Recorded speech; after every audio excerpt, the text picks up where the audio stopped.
This is A's Cast Live, your comprehensive look at the Oakland Athletics. And the pitch is swung on, hit the right field, hit deep. Whitefield going back at the track, over his head, and over the wall. Do you believe that? And 29 other MLB clubs. Ramirez with a drive to deep right, away back, gone. Go Hayes hits a bomb out there by the Rocks. And boy, oh boy, this third inning is now showtime. It is a Judgian blast. All rise. Here comes the judge. Join us as we take you inside the baseball universe, from humidors to spin rates to game-changing moments. We have you covered. Spend your afternoon with us next from the town, only on A's Cast Live. Here's Chris Townsend. Good afternoon, everybody, and welcome to A's Cast Live. I hope everybody is having just an absolute fantastic Wednesday as we have a monster day of baseball coming up here, 1:35. We're going to have game 2 of the NLCS. What a game it was last night down in San Diego. Philly takes the 1-0 lead in the best-of-7 series. But to me, it's more than that. You win game 1 on the road? That's monstrous, right?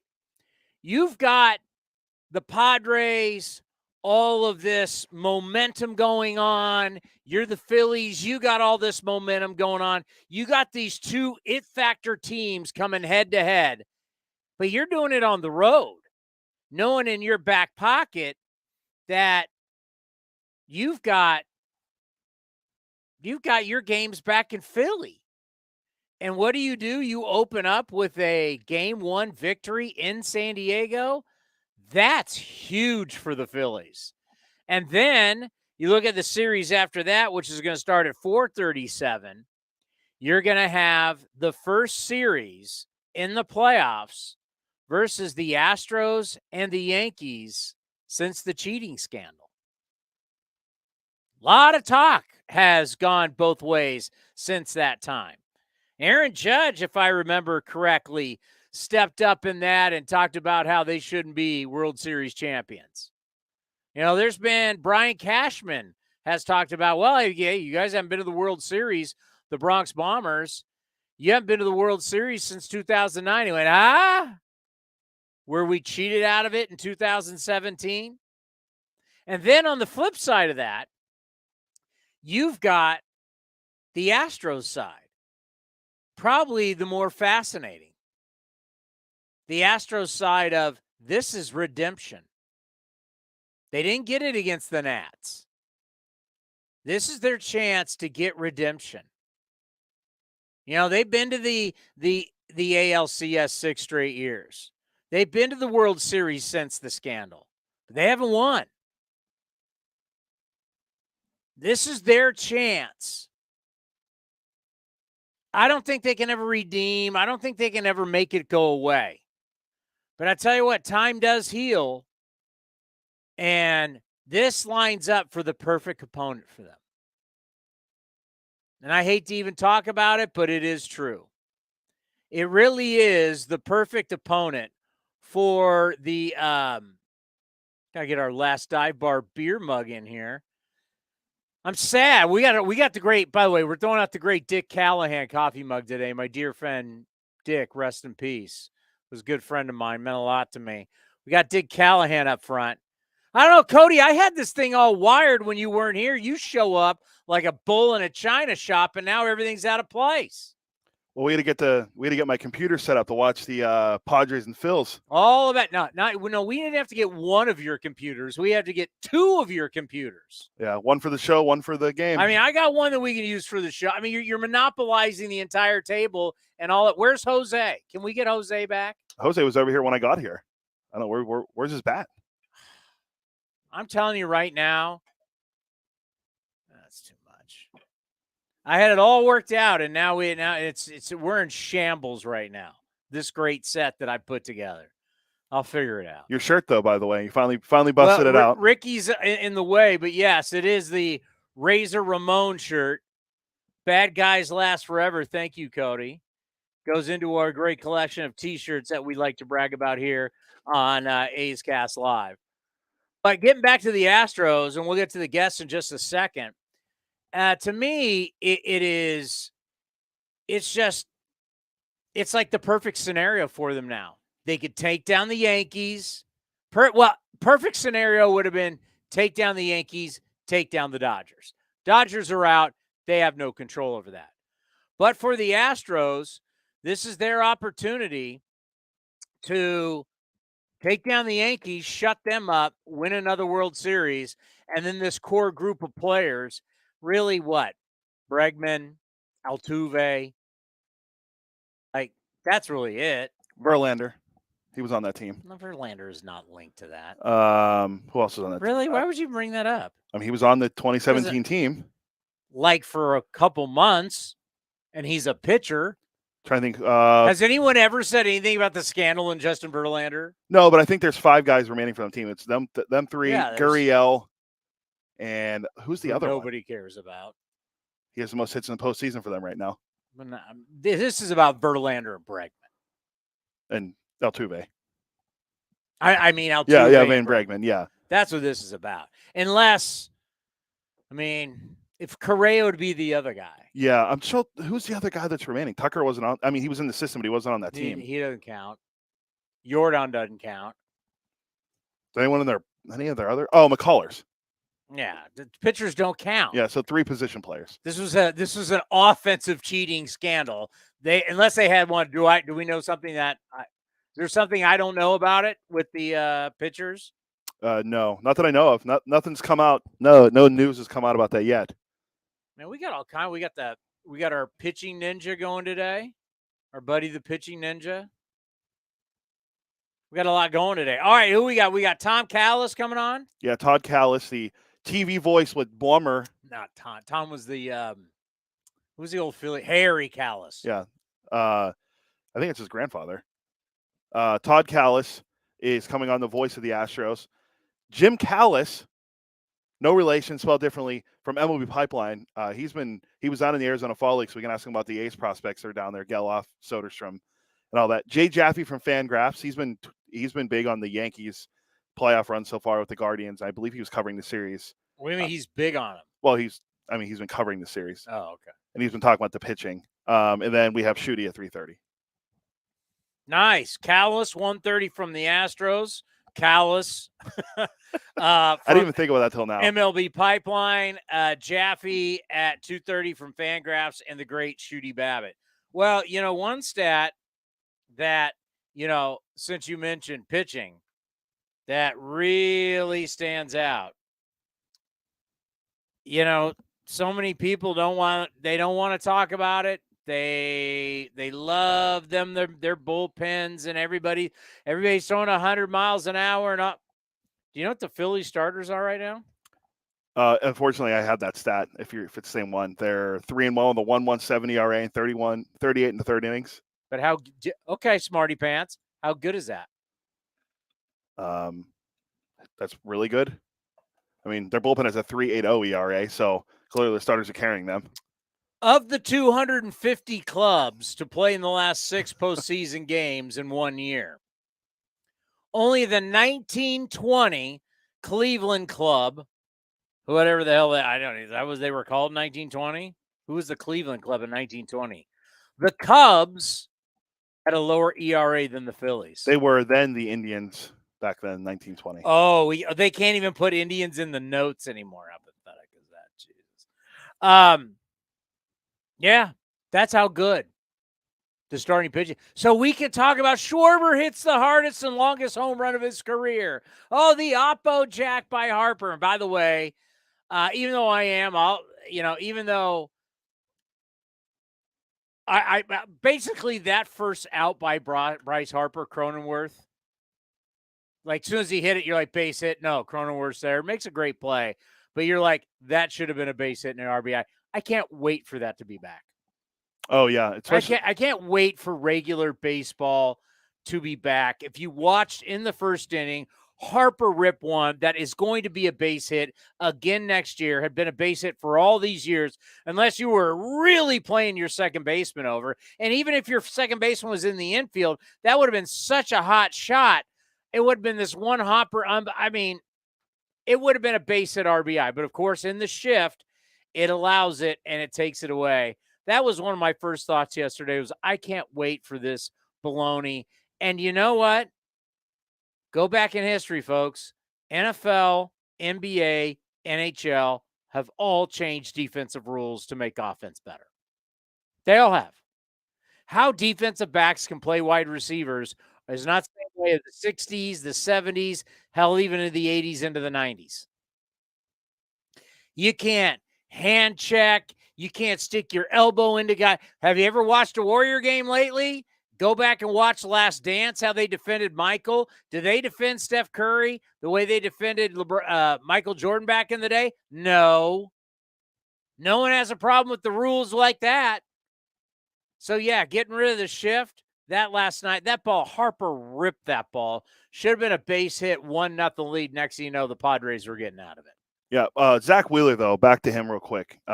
7 scoreless innings, gives up 1 hit, and pulled after 83 pitches. I don't know what the thinking was there. It was because of 7 innings, but you got a guy like Wheeler who you're paying a lot of money to be your big game starter behind and him and Aaron Nola. And for him to go 7 scoreless and to pull him. Now, Darvish pitched well too, but I don't know. The Phillies bullpen. He pitched great. Yeah. Do you trust what did he do wrong? He gave up a hanging slider to Schwarber. That's a solo shot, gave up 1 run.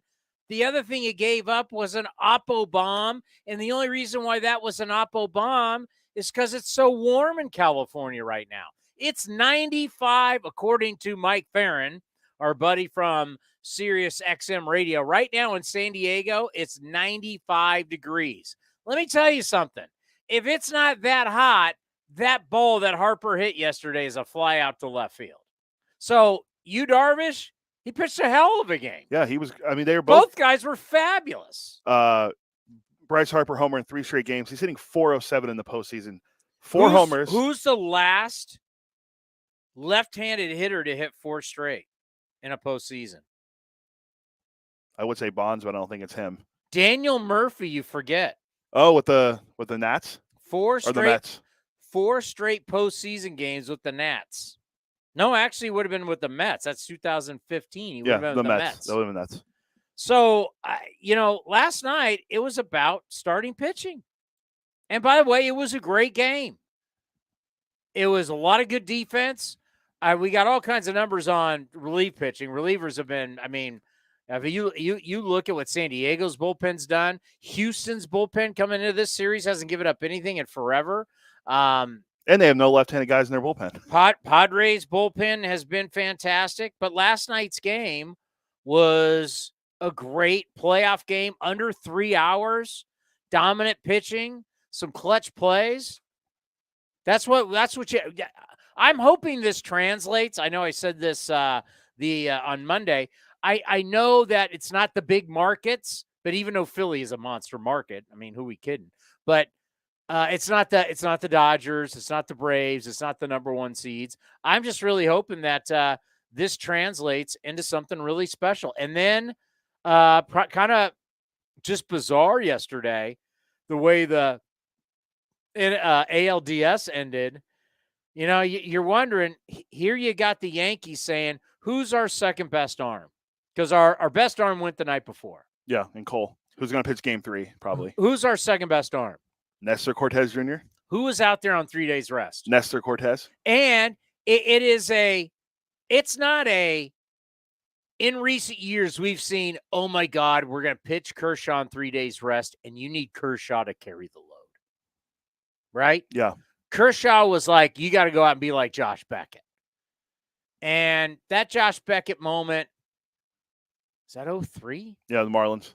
03, Game 6, Yankee Stadium. Josh Beckett goes in there and shoves it down the Yankees' throat on 3 days rest. Jack McKeon was a ballsy move. Trader Jack. Loved it.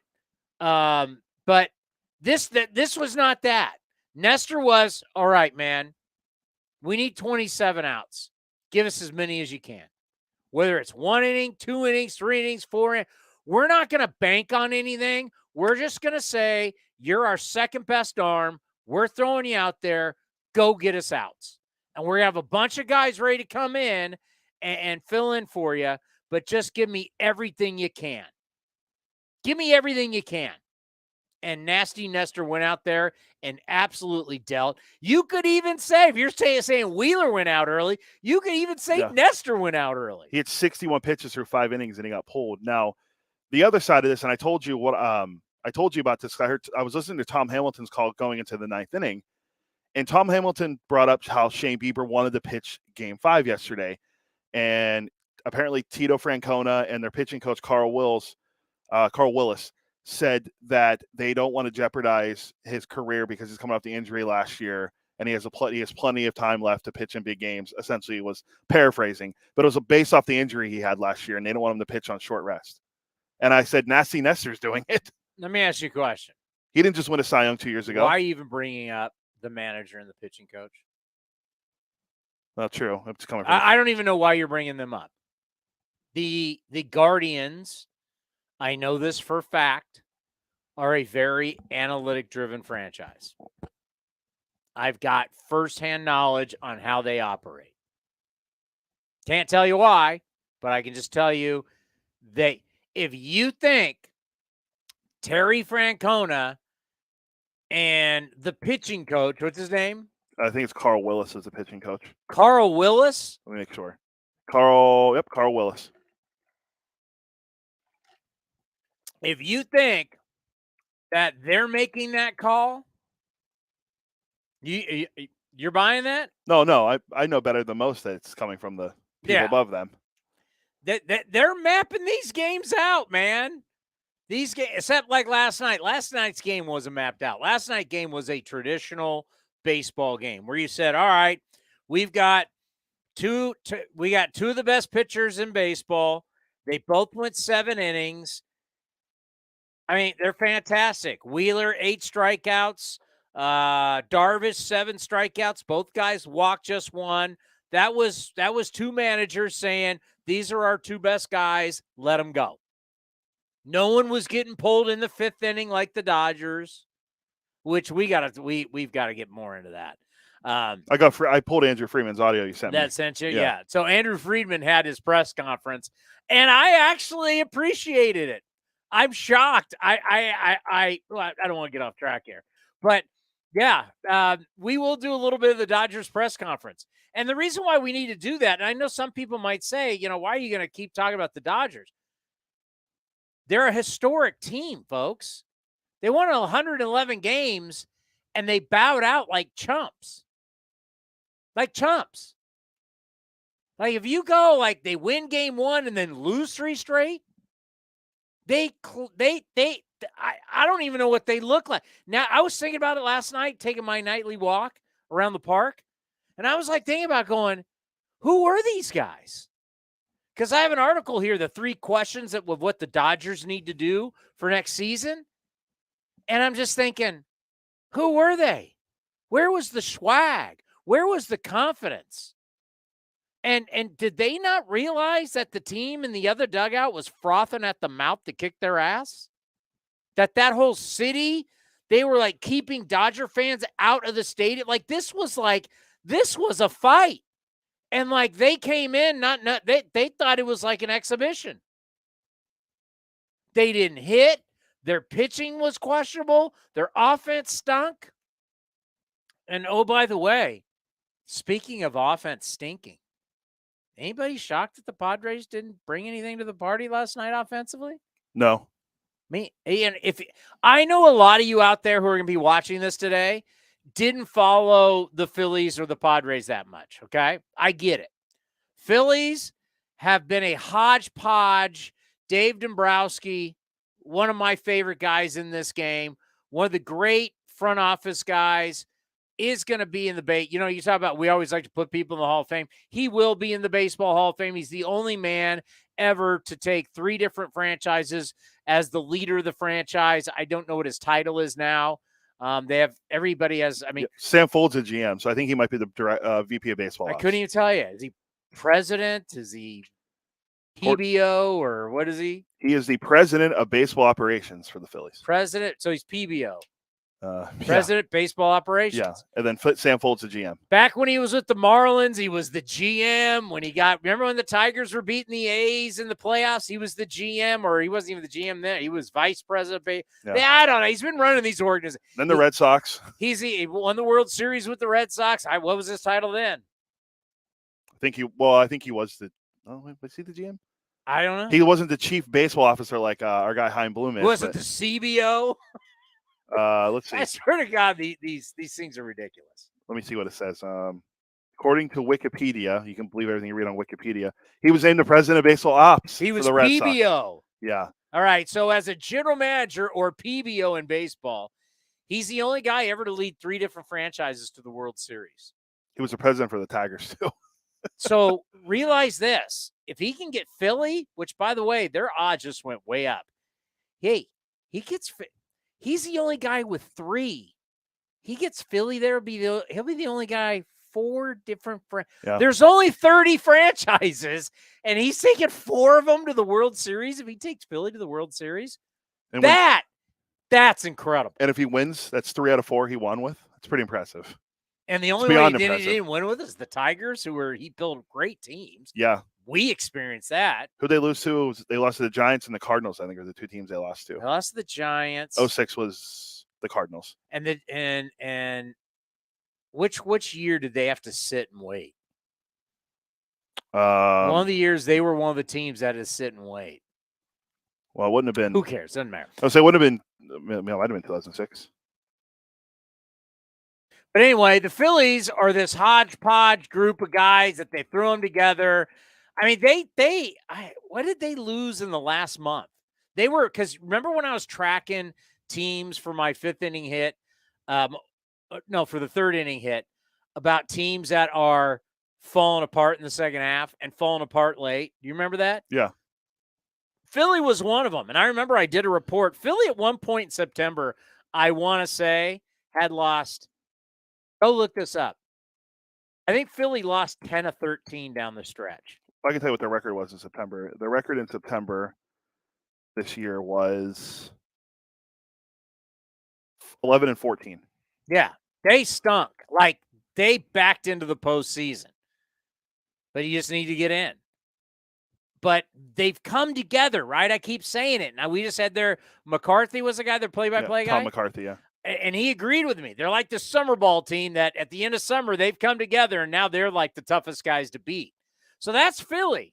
San Diego, super talented. And you know what they are? They're a Bob Melvin-led team. They don't beat themselves. They play good defense. They pitch. You know what they don't do? They don't score runs. They literally are a passive offensive team, other than a guy named Manny Machado, who Manny Machado should get a lot of MVP votes. If he doesn't get a lot of 1s, he should get a lot of 2s and 3s. Manny should be top 3 MVP in the voting. He should be 2. A Goldschmidt's going to win it. Manny should be 2. They were 13th in baseball in runs scored. They scored 705 runs in the regular season. So, middle of the pack. Just ahead of the Guardians, who don't hit home runs. And the famous Bob Melvin speech where he lit into them because, Eno Saris, our national baseball columnist, said they're the most passive team. They don't swing when the balls are outside of the zone, and then they don't swing when they're inside of the zone. They just don't swing. And then they added Juan Soto, and Juan Soto has turned into an absolute train wreck. Yeah, he hasn't been good. He's all my buddies, as everybody knows, I grew up in San Diego, so all my buddies are big Padre fans. Like, they're all pissed at me that I'm not going goo goo gaga. I'm like, it's cool. What they don't know is that I've been a Philly fan for all this. How long have I been a Phillies guy? You've been a Phillies fan for about 4 months. I've been like the Philly fanatic for 4. These are my Phillies. They're like my babies. Yeah. Who's your baby? Yeah. Did you see Gleyber Torres when the game ended? Yeah. How did that work? Now, did you see all the Yankees' wives on Twitter were doing that? That's the whole thing. I can't remember. There's a guy that I think we had on Twitter who talked about, I love this. It's got everybody talking about it. It's like what we saw. What's his name? Threw the bat down. Rhys Hoskins. Rhys Hoskins. That was fabulous. Everybody should be talking about that. What Naylor did was just poor taste.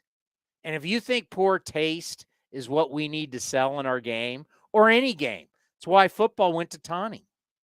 Yeah. Football, the NFL, the number one business in America when it comes to entertainment. Forget sports. Is there anybody in the entertainment business in the United States of America bigger than the NFL? No. Forget sports. I'm talking the entire. There's no concert series. There's no wrestling. There's none of them are bigger than the NFL. They got rid of Tawny. It's bad for business. This guy was trying to sell Naylor early. You've kind of Deion Sanders on that. That means he's got a quick back pedal.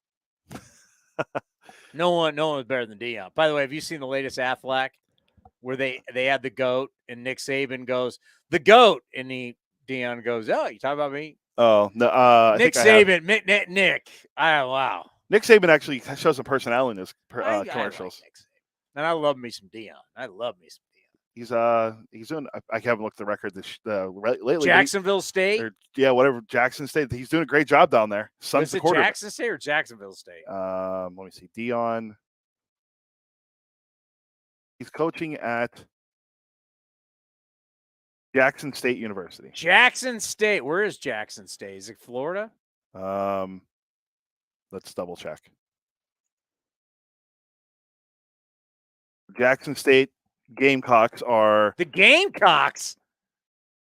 No, this is Jacksonville State. Sorry. Give me a second. I'll find it. Gee, you're terrible.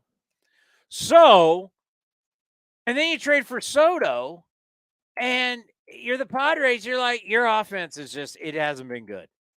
Bob Melvin, there's a famous speech. Mississippi. It's in Mississippi. Yeah. Bob Melvin, I don't know when it was. Was it in September or August where he lit into these guys? He lit into them. Basically called them soft. And then the Padres got hot again, got in the postseason, and this is where they are. But Padres not scoring runs, they've gone long periods of droughts. As Cody said, they're middle of the pack. As a playoff team, to be middle of the pack, what does that tell you in runs? You're not going to score runs in the postseason? Tells you got to be good at other stuff. Yeah. You got to play defense. You got to pitch. Because you're not going to, because right now, like the Yankees in the postseason, take a guess. You might even go over on this, knowing you. What do you think the percentage of their runs are off home runs? 51%. Oh, no. You're not. 80. 80. Oh, yeah, that's right. Sorry, I was thinking of the regular season. 80%. 80. The Astros are 77. Yeah, 80. It's like wow. They hit 9 home runs versus the Guardians and hit 182 as a team in the series. So it's last night was great. I thought the Guardians game was bad. It was, to me, I didn't go out look at the measurements, but I know if you were, let's just say we were playing at a normal field, a more, let's say, non-Yankee Stadium bandbox right field. Let's just say we were playing in Oakland, Stanton's home runs an out. Yeah, I remember we were talking about this, and there's so many things in that game. And then you know what, you keep talking. I just to prove myself, I want to say, if we're playing in Oakland, and you can kind of consider us a big ballpark, but I'm saying those 2 home runs that were the difference in this game. And by the way, that's why you have home field advantage. Yankees have home field advantage. They've always used it to their favor. Totally understand. I respect it. I'm not going to hate on them, but they were in my opinion, as a former pitcher, they were both 2 rinky-dink fly ball home runs. Let's see. Giancarlo Stanton's home run. Where do I get the distance? It might say it in the bottom where they have like all the box scores, like doubles and home runs. I'm trying to find it on Baseball Savant. Because to me, they were routine fly balls to right field. And that changed the game. According to Baseball Savant, that home run would have been out and gone at 17 different ballparks. It looks like. Stanton's? Yeah. No way. I mean, it's what it says. 17. No, including the Coliseum. No. How far was it? Get me the down and distance. You're gonna have to give me time to get that. Let me call Todd Callis first. Oh, hey, let's break. I got to get something. Coming up next, we got Todd Callis from the Houston Astros right here on A's Cast Live. The Coliseum has gone by many names, but none better than the Last Dive Bar. Hi, everyone. Ken Korak here, and my friends at Last Dive Bar are helping us celebrate our longtime home. Last Dive Bar has the most unique merchandise for all Oakland baseball fans. T-shirts, sweatshirts, the Ray Fosse line, and my personal favorite, the lights have taken full effect. Visit their website at lastdivebar.com or follow them on social media at Last Dive Bar. All proceeds are invested back into the A's Community Fund and their affiliated charities. Go to lastdivebar.com. That's lastdivebar.com. The Eno Sarah Show is sponsored by Fieldwork Brewing Company. With 8 taproom locations in Northern California, Fieldwork brings you fresh craft beer direct from the source. Fieldwork will also ship beer direct to your door if you live in California. Visit fieldworkbrewing.com. This is Chris Townsend for the Chicken Pie Shop of Walnut Creek. Great news! Our indoor dining is back, along with our beautiful patio dining. Come taste our world-famous chicken pie that has been served in Southern California for 83 years. The Chicken Pie Shop of Walnut Creek has one of the most dynamic menus, plus a full bar. Pot pies, gourmet burgers, sandwiches, salads, flatbreads, and more. Don't forget, we still do takeout and delivery. For all the information, go to chickenpieshopwc.com. That's chickenpieshopwc.com.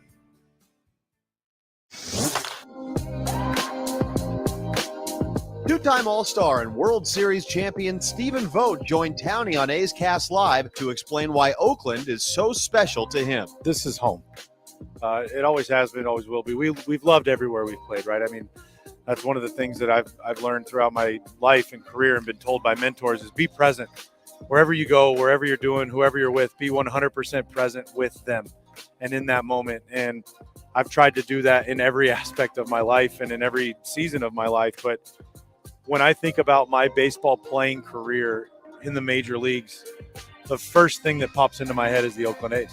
And the 13 playoff run, the 14 wild card game, the All-Star games, and coming back this year for this final season, and just enjoying being back in Oakland, being in the Coliseum, getting to kind of put a stamp on those relationships that were formed the first 5 seasons I was here, and I couldn't have asked for a better finish on a personal level than to come back to Oakland and be with the people that helped mold me into who I am as a baseball player and as a man. To listen to the full interview and much more, go to athletics.com/A'sCast.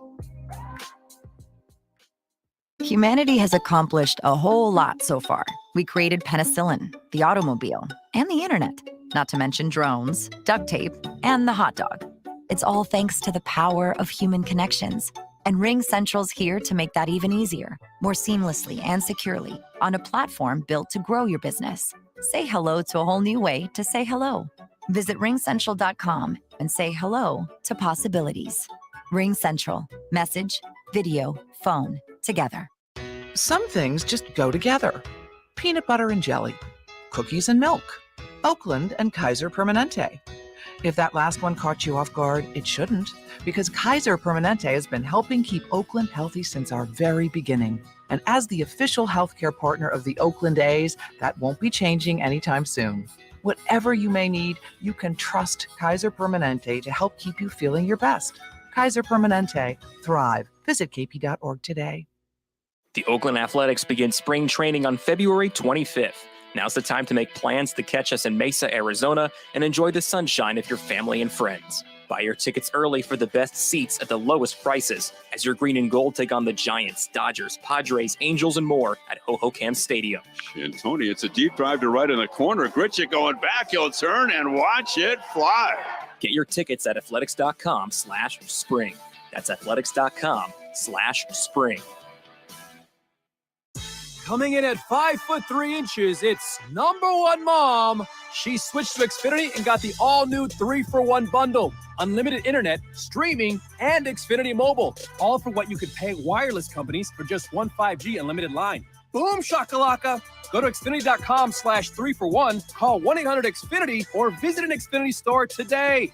Limited time offer, restrictions apply. Xfinity Mobile requires post-pay Xfinity internet. After 24 months, regular rates apply to all services and devices. Unlock offers and receive exclusive in-game features by downloading the MLB Ballpark app for iPhone and Android today. Plus, get the latest information on game times, schedules, and more. A's Cast Live continues from the town. Here's Chris Townsend.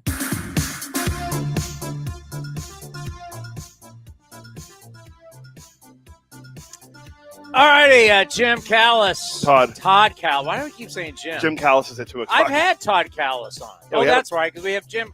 That's why I keep saying Jim. Yeah, he's coming at 2 o'clock. Because I've been having Jim on my entire, not my entire career. I've had Jim on for years. Quickly, before this game starts, over under 5 1/3 for Blake Snell today. We both did that last time. It was a push. It was a push.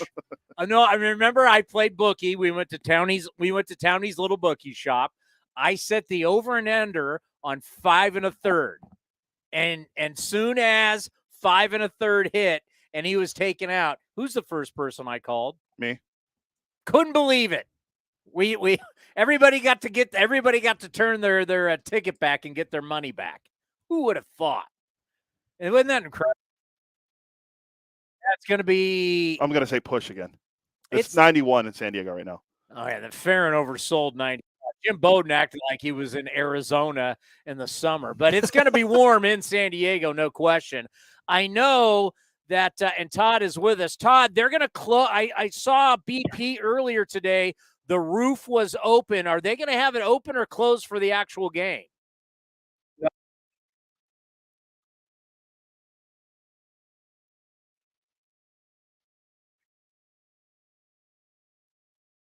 Well, I tell you what, the backstory on this series is so juicy on both sides. Going back to 2017, all the things that the Yankee people have said, and we just talked to our buddy Blummer, Jeff Blum, about this, and I want to get your take. I mean, this sets up exactly the way you want it as the Astros. It's like, all right, you guys talked a lot. Let's get her on. And if you want redemption, I mean, for the Astros trying to, for some of these guys, they don't need to, but to try and clear their name and to knock the Yankees out, isn't this exactly what you want in front of you if you're the Houston Astros?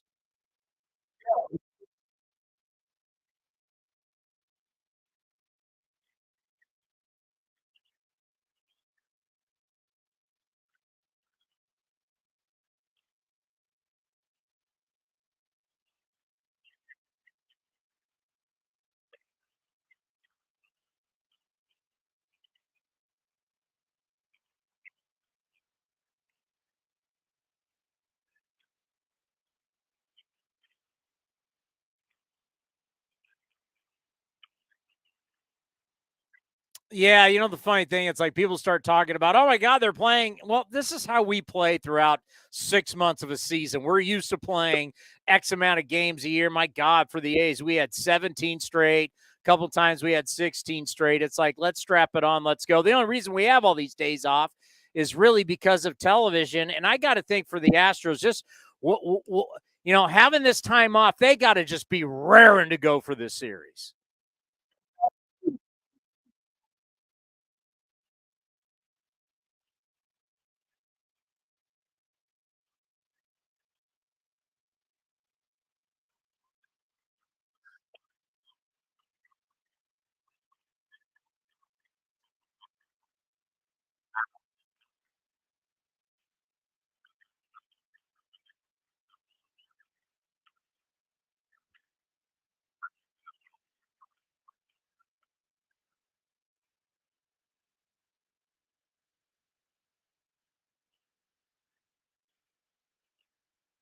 Now, obviously, these numbers are a little skewed because of a long extra inning game against Seattle, but they are impressive. In October, 1 run, 20 and a third innings pitched for the Houston bullpen. Once again, 1 run, 20 and a third with 23 Ks. That's a 0.44 ERA. So you talked about bullpen. I think you're feeling pretty good if you're the Astros with the pen.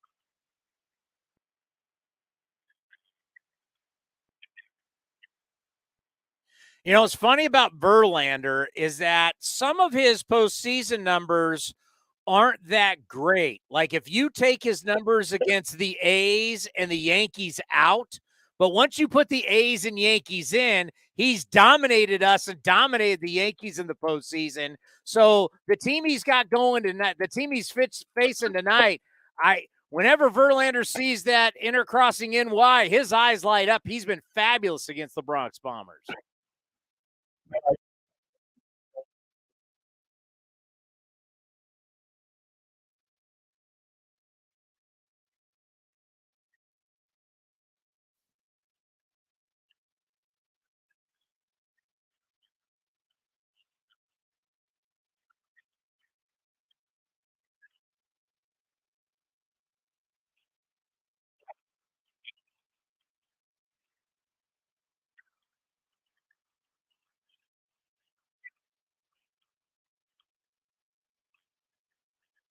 Now, from the Yankees side, let's face it, Aaron Judge talked about, hey, I got robbed of an MVP. They've talked about being robbed of going to the World Series. Brian Cashman, when they said to him, they questioned Brian, who's, one of the greats of all time, but they said, hey, you guys haven't been to the World Series since 2009.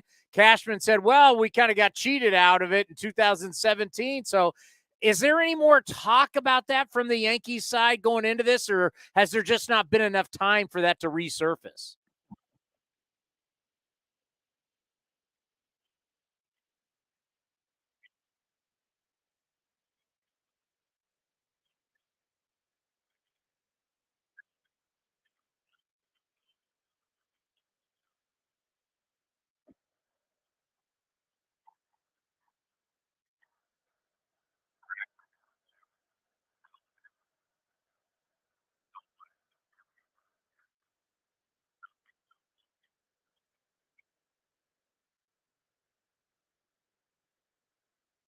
And the one guy you got rolling, and the big boy is special. And we talk about him and give him great love here. Yordan Alvarez. I mean, obviously, I think Altuve someday will have a great shot to be in the Baseball Hall of Fame. We'll see how Bregman's career shakes out. But Yordan Alvarez is so special. And when you start doing it in the postseason, like he did against the Mariners, and he's done so far in his career, he's only 25 years old. Just talk about how special this kid is.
Now, a lot of people may not know this. I picked this up and I thought, oh, interesting. We've seen a lot of Barry Bonds around in the Bay Area. Obviously, the Giants have honored him, all their ceremonies. Barry shows up. One guy that we don't see a whole heck of a lot of is Roger Clemens, the great right-hander. I loved Roger Clemens. I wore number 21 playing college baseball because of Roger Clemens. And he's going to be throwing out the first pitch. Obviously, what he did with the Yankees, winning World Series titles and greatness, pitching for the Astros too. What'd you think when you saw that and seeing the Rockets going to be throwing out the first pitch? We don't see a lot of Roger Clemens anymore.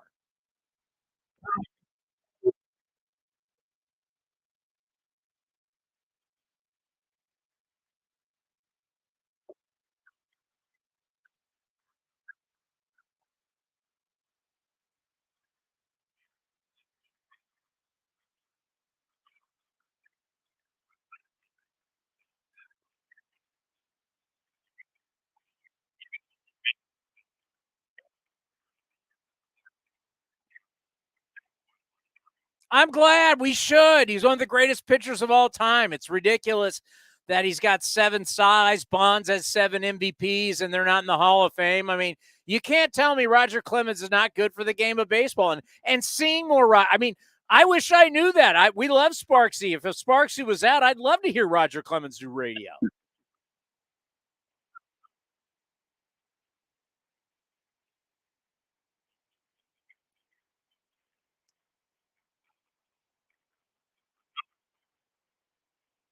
Oh, yeah, the Astros got bigger issues than that, so we'll let that go. Congratulations on the success this year, and because of the A's, I can't tell you good luck, but we will be watching. It's kind of one of these things. We don't like either of you guys, so it is what it is. Somebody's got to win, but we're going to be watching. It's going to be really interesting and going to be a good series, so have a great call, and thank you so much for the time, and if you move on, let's do this again for the World Series. Oh, yeah. Nope.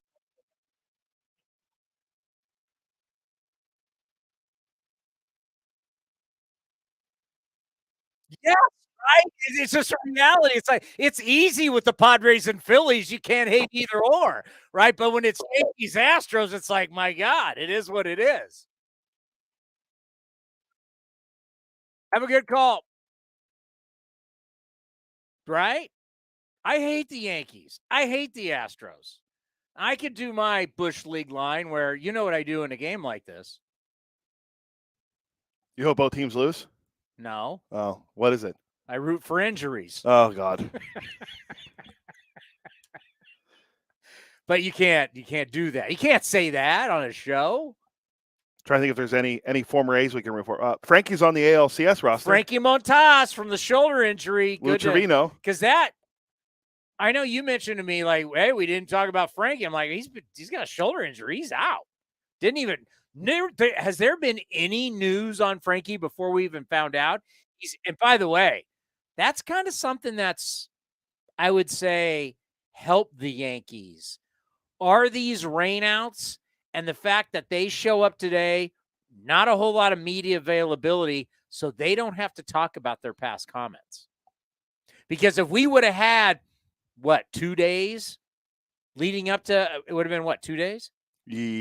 Yes. So for 2 days, Aaron Judge has to stand up. Hey, remember when you said that Altuve shouldn't have been the MVP in 2017? Hey, remember when Brian Cashman said that you guys should have been in the, they would have to answer all these questions for all the stuff they've said in the past. They're not having to do that because you're going straight into a game. So actually, this, I would say, as we talk so much about, like what Naylor with the baby, and he has to face this in New York. New York's getting a pass down in Houston because they're not going to have to answer about all the old comments about the cheating scandal. Yeah. At least that's what, I mean, I can't imagine. I mean, they flew in last night, Manny Machado with a rope down the line, going for 2. Manny Machado will be in there with a double. Good slide by Manny in the first inning with 2 outs. Shocker. What did the best hitter in baseball do? Double. No. Oh, Juan Soto. Juan Soto's the greatest player to have ever played the game. Well, he didn't walk, so he didn't get on base. So, he's not on base. So clearly, what did he do? I was listening to Jose Alvarado earlier today with the pregame show on Sirius XM with Mike Farron, Jim Bowden, Kevin Franzen, and the great Kevin Franzen with the great San Jose State Spartans. And Alvarado called Soto going up against the best hitter. And I'm like, does he just have everybody fooled? How, like what? We're going to have to do a deep dive on this. Just, you know what? The two guys that I think we owe it to the public. We got to do a deep dive on two guys. Juan Soto and Jacob deGrom. I've already started the deGrom one. Boy, it's interesting when you really scratch the surface on who Jacob deGrom is in his career, other than strikeouts. Innings pitched is not going to be on your side. No, not at all. He only has 1,300 career innings. Not there was a thing you sent to me. He sent me this thing on Kershaw. Kershaw has well over 100 more starts, and the innings it's not even the same ballpark. But Soto, first at bat today, what did he do? Ground out to second base. This guy, he hasn't hit. And last night, I got suckered in. I don't know why I stayed watching it. By the way, the Fox postgame show with A-Rod, Poppy, and Big Hurt is awful. It was on mute when I was watching where I was at because they had that on, and they had the Dubs Warriors big win in opener season opener ring night. Sorry, I'm a baseball guy. I'm watching the baseball, and they played a game, Know Your City, and clearly they just don't really have a clue about life. They put up Ron Burgundy because they're doing stuff because it's San Diego. So I guess they're going to do this in Philly too. They started putting stuff up they had no clue. They had literally if you saw a dinosaur made out of Legos and the question was, which theme park is this in San Diego? What would you say? Legoland? They had no clue. None. Zero. And I'm like, have you not heard of Legoland? I thought Legoland was kind of famous. Not here to defend these guys, but all three of those guys were mainly American League. Well, they were always an American League guy, so they didn't really come to San Diego. But you don't know Legoland? I guarantee they've both been to San Diego more than you. Yeah, probably. Then it was they put up Ron Burgundy. They couldn't even pick out Anchorman. That's a pretty popular movie. I was they couldn't answer any of the questions. It's it really goes to show these guys live in hotels, live in their bubbles, make millions, and chase women and do their own little deals. And they don't see sights. They don't know cities. They don't know any, it'd be funny. I can't wait till they do Philly. Throw some history stuff out there. Watch how they'll not be able to answer any historic. If you throw out the Liberty Bell, would they at least be able to figure that out? I hope so. There's some historic stuff in Philly. You got Pats and Geno's. Will they know about that? I don't know. Literally, San Diego Zoo is a world famous zoo. It's called the world famous San Diego Zoo. Most people know about it. They just showed animals and Poppy went zoo. It's a zoo. He couldn't even put they can't. It's are these guys just not that bright? They couldn't. They were asking all these easy questions. What if they did stuff in San Francisco? Could they get the Golden Gate Bridge? Could they get Alcatraz? I don't know. How do they not get Anchorman? It seems how old is Anchorman? Is it that old? It came out in the mid-2000s. And they're players. They're constantly on planes. You think they'd seen all the movies? Yeah, it's it seems like this is a play on the NBA on TNT with Chuck, Ernie, and Shaq, and Kenny the Jet Smith. they play a game with Barkley if he can name who the player is and what team he plays for now. So like they did like the Holiday brothers last night. And he was like, you knew they played for this team, but he's like, what team are they on now? And the volume was off, so I didn't know, but I think Barkley got all of them wrong. There's 5 of them, and I don't think he got one of them right. Like I think they kind of just play that game, and I kind of think that's what they're trying to do with those 3 guys on the Fox set to kind of counteract, because that was going on the same time that was going on TNT, because that show's like the #1 sports show. I'll tell you this though, there's one thing I end up watching it just because it's a train wreck. It's bad. It's a laugh track too. But the one thing they all look at Soto and they go, I don't know what happened. They keep using the word he needs to turn back into a predator. He needs to turn back into aggressive predator, because right now he's on like standby mode. He will not swing. And then when he does swing, it's half, you know what? I don't want to say half-ass. They're terrible. I mean, I don't like, I know my guy Mike Petriello's watching this. Mike Petriello, I guarantee you Ted Williams never looked like this. You want to call it a different era, whatever. Ted Williams, I guarantee, never looked like this. No. You just got to look at his slug. Look at the slug of Ted Williams. All righty. Coming up next, we're going to find out what Jim Callis thinks about the A's in the Arizona Fall League. Our baby A's next, right here on A's Cast Live. The Coliseum has gone by many names, but none better than the Last Dive Bar. Hi, everyone. Ken Korak here, and my friends at Last Dive Bar are helping us celebrate our longtime home. Last Dive Bar has the most unique merchandise for all Oakland baseball fans. T-shirts, sweatshirts, the Ray Fosse line, and my personal favorite, the lights have taken full effect. Visit their website at lastdivebar.com or follow them on social media at Last Dive Bar. All proceeds are invested back into the A's Community Fund and their affiliated charities. Go to lastdivebar.com. That's lastdivebar.com. The Eno Sarah Show is sponsored by Fieldwork Brewing Company. With 8 taproom locations in Northern California, Fieldwork brings you fresh craft beer direct from the source. Fieldwork will also ship beer direct to your door if you live in California. Visit fieldworkbrewing.com. Stephen Vogt stopped by A's Cast Live before his final game with the Green and Gold to discuss his relationship with the fans in Oakland. This fan base means so much to me and my family, and I've gotten to know, half a dozen or a dozen of them on a personal level, and if not more. And they're so special. They're so supportive. They're loyal. I think the only thing I can put my finger on is I'm an average-looking guy that takes the field with energy, emotion, passion, and love for the game, no matter if we're the best team in baseball, the worst team in baseball, if I'm 0 for 32 or if I'm 32 for 32. I take the field with the same energy every single day, and I bring it. And there's nothing on this planet I love more than playing and winning Major League Baseball games. And I've been that way from the time I was a little kid. I've dreamed of playing in the major leagues from the time I was 2 years old, and I get to do it until almost my 38th birthday. And I'm so thankful for that, and I'll never take one day for granted.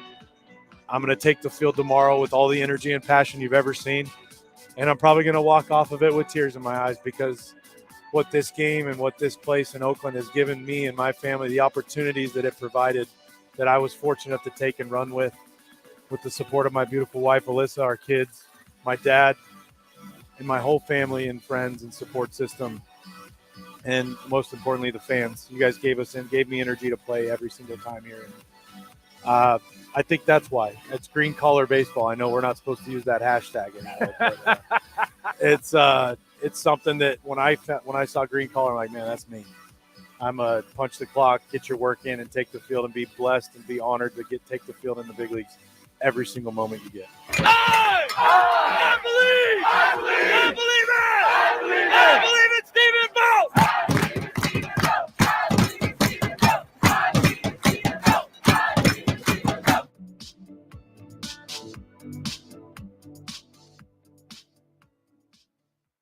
The Oakland Athletics begin spring training on February 25th. Now's the time to make plans to catch us in Mesa, Arizona, and enjoy the sunshine of your family and friends. Buy your tickets early for the best seats at the lowest prices as your green and gold take on the Giants, Dodgers, Padres, Angels, and more at Hohokam Stadium.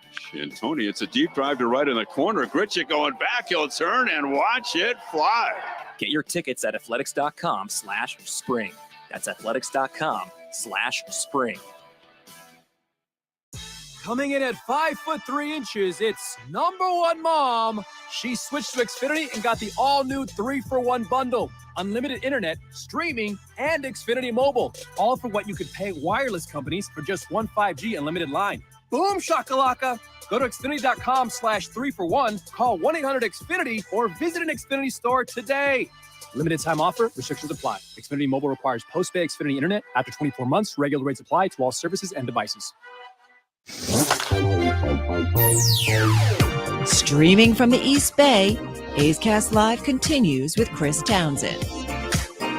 Well, it's great to have Jim back on the program. Jim, how have you been? Good. How are you guys doing? We are doing well, as it looks like the Phillies are starting to get it going here down in San Diego. They got 2 on, 2 outs, actually 2 on, nobody out in the second inning. Hey, before we get into anything A's, I want to ask you some questions that we've noticed this season. Now, obviously, coming out of COVID, and you had the alternate site, and you had so many minor league players who just did not play. Guys that were getting drafted, they didn't have a whole lot of time in college and high school. It's just been a weird period. And we saw organizations just not stretch guys out. And then you have the lockout this year. But even like the A's, at some point, we started stretching our guys out. One organization, and I don't know if you follow this with the Dodgers, they just have not been stretching at the lower level their guys out at all. Like if you start, you're going to get credit for a start, but you're only going 2 innings, at the most 3. And now we're watching what they do at the big league level in the playoffs. They pull everybody so early. What is going on with someone like the Dodgers to where nowhere in their system is anybody giving you any type of innings? Well, I think those are 2 separate issues. One, and the Dodgers maybe do it more extreme. I do think teams have been really cautious with how to handle pitchers coming off the COVID year, because as you guys know, with young pitchers, you try to build them up. You get them out of high school. If you get them out of high school, they maybe pitch 100 innings their first full season, then 120, then 140. And nobody really pitches many more than 160 in the big leagues now. In college, maybe they start at 120 because they pitch a little bit more. But you try not to add too many innings from one year to the next. And in 2020, nobody pitched. Nobody pitched in the minors. As you mentioned, teams did the alternate site stuff. That wasn't the same as pitching in like a real game situation. You're facing a lot of the same players. You have coaches playing left field because you don't have enough bodies to catch balls. It wasn't the same. So I think teams were very cautious in 2021 and again in 2022. I don't think this is something the Dodgers or other teams are, necessarily going to, have 3 inning starters, forever. But, they have watched their innings very carefully. They've tried to protect their young arms. And then I just think playoff baseball, with the game's different than from when I grew up or you guys grew up, back when, playoffs, you'd have your guys throwing complete games and, doing things like that. Now it's like you go twice through the order and most pitchers are out of there and it's mix and match. And, there's a bunch of relievers in every game. I don't think what the Dodgers do in the playoffs is related to what they've done in the minors. So. Yeah, I just wanted to throw that out there because we just been tracking it. It's like, wow. And then to see it, that's why watching last night's game, I don't think that's going to happen in today's game. That was watching last night's game with Darvish and Wheeler was refreshing to watch 2 guys go 7 innings, deal, and do their thing. Yeah, and part of it is, I think, because they were pretty efficient. They give up 3 hits between them or something like that, 4 hits between them. But yeah, you're right. It just seems like if you 5 out of your starter and then it becomes a bullpen game, a lot of times in the playoffs, it's kind of crazy. How do you think minor leagues has recovered since the pandemic and everything that we've gone through? We've had way less drafts. We've draft choices. There's been a lot of change. There's been reduction in minor leagues teams. Just how are we in minor league baseball and with what things are going on, how we've recovered from the COVID situation? Yeah, I mean, I think people have gotten used to kind of the day-to-day reality. There's fewer teams, there's fewer players getting drafted. There's 4 full season teams, there's 1 short season teams, there's limits on players. But I do think what's still been tough even 2 years after COVID is, you're finding that the layoff really affected different players in different ways. And there are some guys who bounced right back from it, whether it's hitters or position players. And there's other guys who were just out of whack for all of 2021. And some of that lingered into 2022. And I do think even with teams trying to be careful with pitchers, having a year where guys didn't pitch, it just feels like, I don't know. I mean, I guess pitching injuries are going up anyway. I just think as guys throw harder, guys get hurt more. But I also think we've had, more pitching injuries than feels like normal or before we had, the pandemic. I think some of that's related to the layoff. So I think in terms of everybody knowing what they're dealing with and reduced rosters and reduced draft, everybody's used to that. But I still think that even 2 years later, we're feeling some effects from the pandemic. Yeah, we've talked to a few college coaches when we draft guys, and we'll have the head coaches on, and they, recruiting's been different. Obviously, what's been going on, depending also where people live, right? Like obviously what happened in California and how we dealt with it versus like, let's say Texas and Florida and Arizona, hotbeds for where guys and prospects are. People dealt with it and counties dealt with it differently. School districts dealt with it differently. So there's definitely that effect also. I wonder what that will be like years from now. Yeah, I mean, I think maybe in a couple of years we'll kind of get out of that. But you mentioned the college thing. Here's the crazy thing about college. So in 2020, you had guys who would have been juniors, 40-round draft back then, expecting to get drafted. We're probably talking, the draft got cut to 5 rounds. But, we're probably talking not everybody in the 40-round draft signs. But I'd say there are probably, 750 to 1,000 college juniors and seniors who would have turned pro that year who didn't get the opportunity. And they came back and they got another year of eligibility. So if you're a college coach, like you said, you've taught some of these guys, it's very difficult college recruiting because guys don't declare for the draft. They just get drafted. Sometimes they sign, sometimes they don't. Your incoming recruits, same thing. So you're kind of like planning who's going to be coming, who's going to be going. And you have all these juniors you thought were going to be leaving who not only don't leave, they come back and they basically have 2 more years of eligibility. So some of those guys that if you're a college coach, you thought, again, not that you want these kids to go. I mean, they're good players, but you thought we're going to be gone in 2020 and open up scholarships. We're still on your team in 2022. And, the scholarships in most places are renewable year to year. But if you have guys who are older players, can play, you're not kicking them off your roster. And then you have incoming recruits you don't have room for. Or if you still get them to come, they don't have playing time. I think this will be the first year where they'll be kind of back to normal roster management for college coaches. But, the pandemic, I think, as we touched on, especially with the pitching, was not a 1-year deal. It really affected all levels of baseball for, I think, at least the last 3 years. Now, for us, obviously, young players, we went through a stretch, 3 straight years in the playoffs. Even the year before when we did make the playoffs, 186 games, we're going for it. And then a complete flip to what we saw last year, 102 losses, whether you want to call it rebuild, retool, whatever you want to call it, we're in it. And so these young guys now mean more than they ever have in recent years for the Athletics. So was there anybody that's an A farmhand that stood out for you while you're down there in Arizona?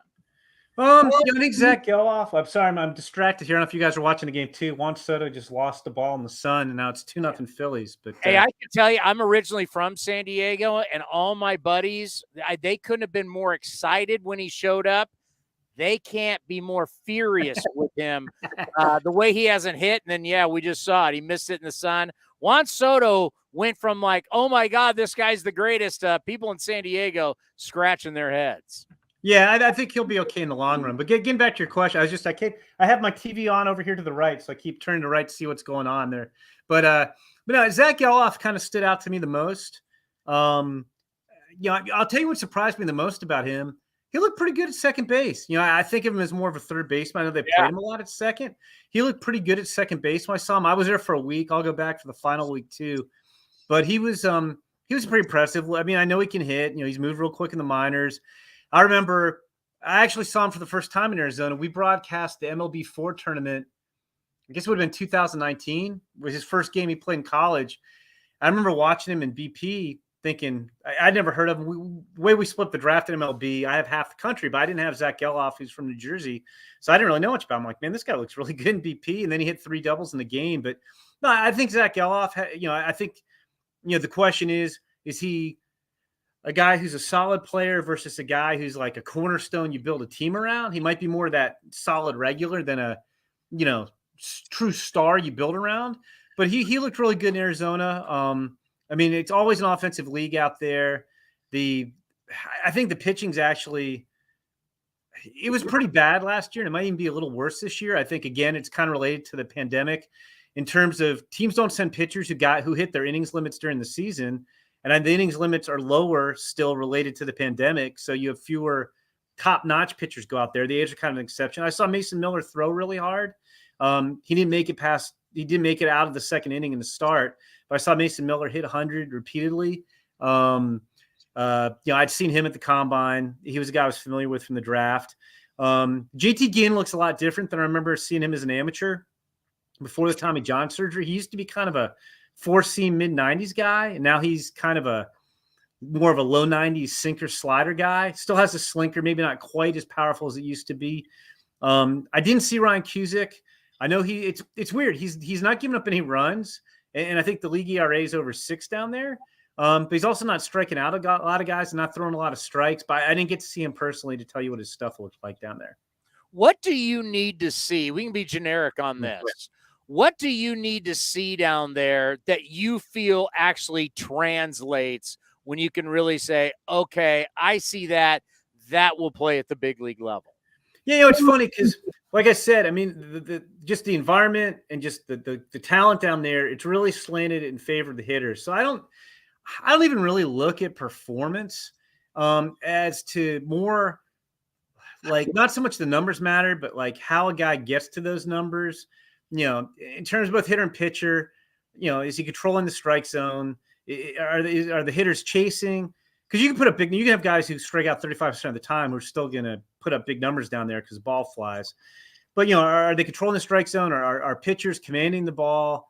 And then just kind of ease operation. Like, I mean, you can swing for the fences and probably slug 550 pretty easily down there. Just you're going to run into some balls and the ball flies.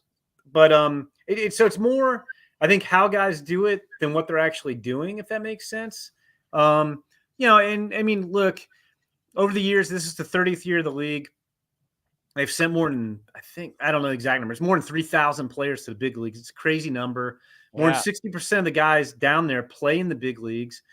And you'll see guys who are in the league now who will be in the big leagues next year. Like, I haven't done a real deep dive into playoff rosters, but I know Bryson Stott. We saw Bryson Stott in the fall league last year, and he looked really good. And now he's playing – I guess he's already hit today. But he's playing for the Phillies in the NLCS. I remember year Cody Bellinger set the National League record for home runs by rookie. Cody Bellinger was in the fall league the league before. So you will see players who are in the fall league. Like, it's not just you're seeing future big leaguers. You're seeing guys who will be in the big leagues next year making an impact. Like Brendan Donovan for the Cardinals. The Cardinals had a bunch of guys. Brendan Donovan, Juan Yepes, Nolan Gorman, all played in the big. Andre Palante. There's 4 guys off the top of my head who were part of a playoff team who were all in the fall league last year. So that's kind of the fun part of it. You'll see a lot of these guys pretty quick. And you get to go to Arizona. It's not like you got to go to the middle of nowhere where some of these things in other sports are. It's 46 right now in Chicago. It's 46 right now in Chicago. So believe me, I will not be upset when I have to go back to Arizona. It's like my NBA buddies that go, you know what? The Summer League in Vegas, it's not a bad deal. Not a bad deal whatsoever. Did you get a chance to see Lawrence Butler or Denzel Clark while you're down there? I don't think I saw them play. Like, it's weird too, because the way they have these large rosters, not everybody plays every day. Yeah. If I did, I saw them play once. They didn't make an impression. I mean, they're both interesting guys. I mean, Butler was hurt, but I think he's one of the better hurt this year. But he's one of the better young hitters in the A's system. I think he's got a chance to hit for some power and average. And Clark's like great athlete, got Olympic relatives. He's cousin of the Naylor brothers in Cleveland. He looked great at the combine when I saw him last year. A guy who just needs more reps, but he's I'm trying to think. He might be the best athlete in the system. I'm trying to think if there's anybody better. But no, it's like I was down there for 6 days and I saw 9 or 10 games, but I was just kind of bouncing around. And it feels like if I saw those guys, I just saw them play once. I feel like I saw Geloff play 2 or 3 times. We always like to look at the rankings, right? We'll see our top 30 on MLB.com and everybody's ranking there. How much should we at this point pay attention to that? How much does that really matter? Whether someone ranks us, are you 28th? Are you 17th? I mean, I've always looked at Houston's. They don't have the strongest ratings, but they just keep bringing up guys that keep beating us. Yeah, well, I mean, Houston has 4 pitchers in their starting rotation were signed internationally, I think, for less than 150,000 combined. They aren't even arbitration eligible, and they're all good. And I do our Astros list, and I joke with those guys about all time. Like when the rankings come out, the farm system rankings are probably the least meaningful rankings. I always joke that the one, prospects are like kids. Everybody loves their kids more than anybody else does. And then my other joke is that when you do farm system rankings, one team's like, man, you got it just right. You got us right. And 29 other teams are like, hey, you ranked us too low. And then whenever we do the farm system rankings, and like they're not mean about it, and deservedly so. But the Astros always be like, hey, are we going to rank 30th again? How's the 30? And I'm like, yeah, I know. And you guys are in the ALCS for the 6th year in a row. But like, it's weird. But like at the same time, like those rankings are the hardest rankings to do because you think about it, each farm system has like 200 players at different levels, and you're saying, okay, who has the best talent? Like looking at 200 players at a time in 30 different organizations. And while it's an impossible task, at the same time, I do think ownership on a lot of teams looks at that, and I feel bad when like I hear from somebody who's like, well, you ranked us 24th, and the owner came down and asked what we're doing, but. I mean, we do them because fans love them. We did them at Baseball America.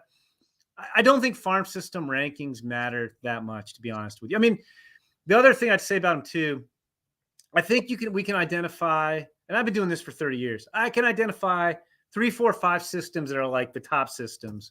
And I can identify 3, 4, 5 systems that are the bottom systems. And then the other 20 or so systems, you could try divide into 2 halves, but like, to be able to say with pinpoint accuracy, this team's the 5th best farm system, this team's the 10th, nobody's that good. Like if we were that good, I'd be making millions of dollars working for a team if I could pinpoint it that accurately. So, I mean, I think it gives you a rough idea, but that's really what it is more than anything. It's a rough idea where your system ranks. It's not precise by any means. Well, everybody loves their kids, but you may favor one over the other sometimes. True. I have 4 kids. I guess I shouldn't say that, but they're all adults now. So, yeah. Well, I have twins, so they're identical. So it's like almost the same kid in a lot of ways. Let's end on this. How do you view the strength of where the A's system is, and how close do you really think some of these guys are at helping us at the big league level? Yeah, man, I still think it's a couple years away. I mean, it's tough for the A's. I mean, with the stadium situation, they don't spend on payroll. Like you were saying, they'll have these cycles where they'll go to the playoffs for 2 or 3 years, and then they kind of have to, like we saw this offseason, decide, okay, we can't afford these guys anymore. We got to trade them away and then build it back up.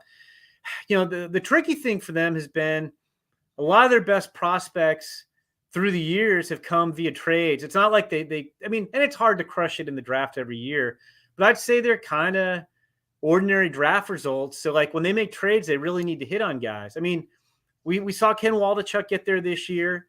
I like Ken Waldichuk. I think he's a little unheralded. I think Tyler Soder, like Shea Langoliers got there this year. I really like Shea Langoliers. I think having Shea Langoliers makes it easier to let Tyler Soderstrom do what he does best, which is hit. And it's always tough when you have a really offensive-minded catcher like Tyler was, where if you catch him, it detracts from his hitting because of the time you have to devote to catching and then the physical toll. So I think they're going to get more out of Tyler Soderstrom's bat. I think the big question for the A's is I don't think their system's particularly deep. And you don't have Tyler Soderstrom's a good prospect. Shea Langoliers is a good prospect. Ken Waldichuk's a good prospect, but you don't have that Gunnar Henderson, Corbin Carroll, Francisco Alvarez, Anthony Volpe, top of the top 100 prospect, where you're like, okay, we're going to build around that guy. You have some pieces where you're like, okay, these guys can be part of a winning team, but I don't know if you really have like that superstar nucleus of that winning team in place. So I think they're still going to be in search of that. They picked 18th this year, and they got 18th or 19th. They got Daniel Susac, and I like Daniel Susac, but when you're picking 18th or 19th, you're not getting that elite guy at the top of the draft. And like, I guess we won't know until the winter meetings where they're going to pick next year, because I'm trying to think. I'm looking here at the standings. What, they have the second worst record in baseball. But there's a draft lottery. So 60.5% chance. Yeah, but so I don't think they can pick any lower than 8th. But so they'll be in position. They should get a pretty good player next year. But I think that's the biggest challenge right now is they have some good players. I don't know if they have any great players in their farm systems. So Julio Rodriguez is not walking through that door for us. No, they don't have a Julio Rodriguez or a Bobby Witt Jr. or an Adley Rutschman hiding out. But like next year, let's say they get to pick at the top. You'll get a Dylan Cruz from LSU. He's an outfielder, or Chase Dollander from Tennessee is a right-hander. It would stink if you're an A's fan if they do poorly in the lottery. They could wind up with the number 1 pick. They could wind up with the number 8 pick, but we'll have to see. But at least they'll be in position. There's a good chance whoever they draft with their first-round pick next year could very well be the best prospect in their system. Hey, well, we got the draft right. We drafted the starting quarterback for the Arizona Cardinals. We got that right. You know what, though? I don't blame them for that pick. I think they take more grief for that pick than they deserve. We have fun with it. Because here's why. I'm not saying he would have been this guy, but people love Kyler Murray. Had not played baseball much going into his draft year. He had played a little bit the year before. He went to the Cape Cod League, and he as he started to play, leaps and bounds. I'm not saying he would have been this guy. I had a scout with another team that thought about taking him in the first round, and they picked a couple picks behind the A's, compared him to Ricky Henderson. He thought he could be a Ricky. And now I'm not saying he would have been Ricky Henderson, but the guy, like I heard Andrew McCutchen, super talented player. And what people don't remember was when they drafted Kyler had only played a couple games at A&M. He'd sat on the bench at Oklahoma, I think behind Baker Mayfield, and He was small. And nobody was talking about him as an NFL quarterback. People were like, he'll probably be pretty good in that Lincoln Riley offense there at Oklahoma. But nobody was talking about him at draft time like, oh, you're going to lose this guy at the NFL draft. Like there was concern because out of high school, he pulled himself out of the baseball draft. Football was clearly his first love. But realistically looking at it, it was like this guy could be a star in baseball. And he's too small. Like NFL guys, nobody was talking about him going into that season. So I don't blame the A's. I do think it was crazy at the winter meetings that year, which I think were in San Diego, but I don't remember right. Scott Boras telling everybody, oh, no, he's going to go to spring training.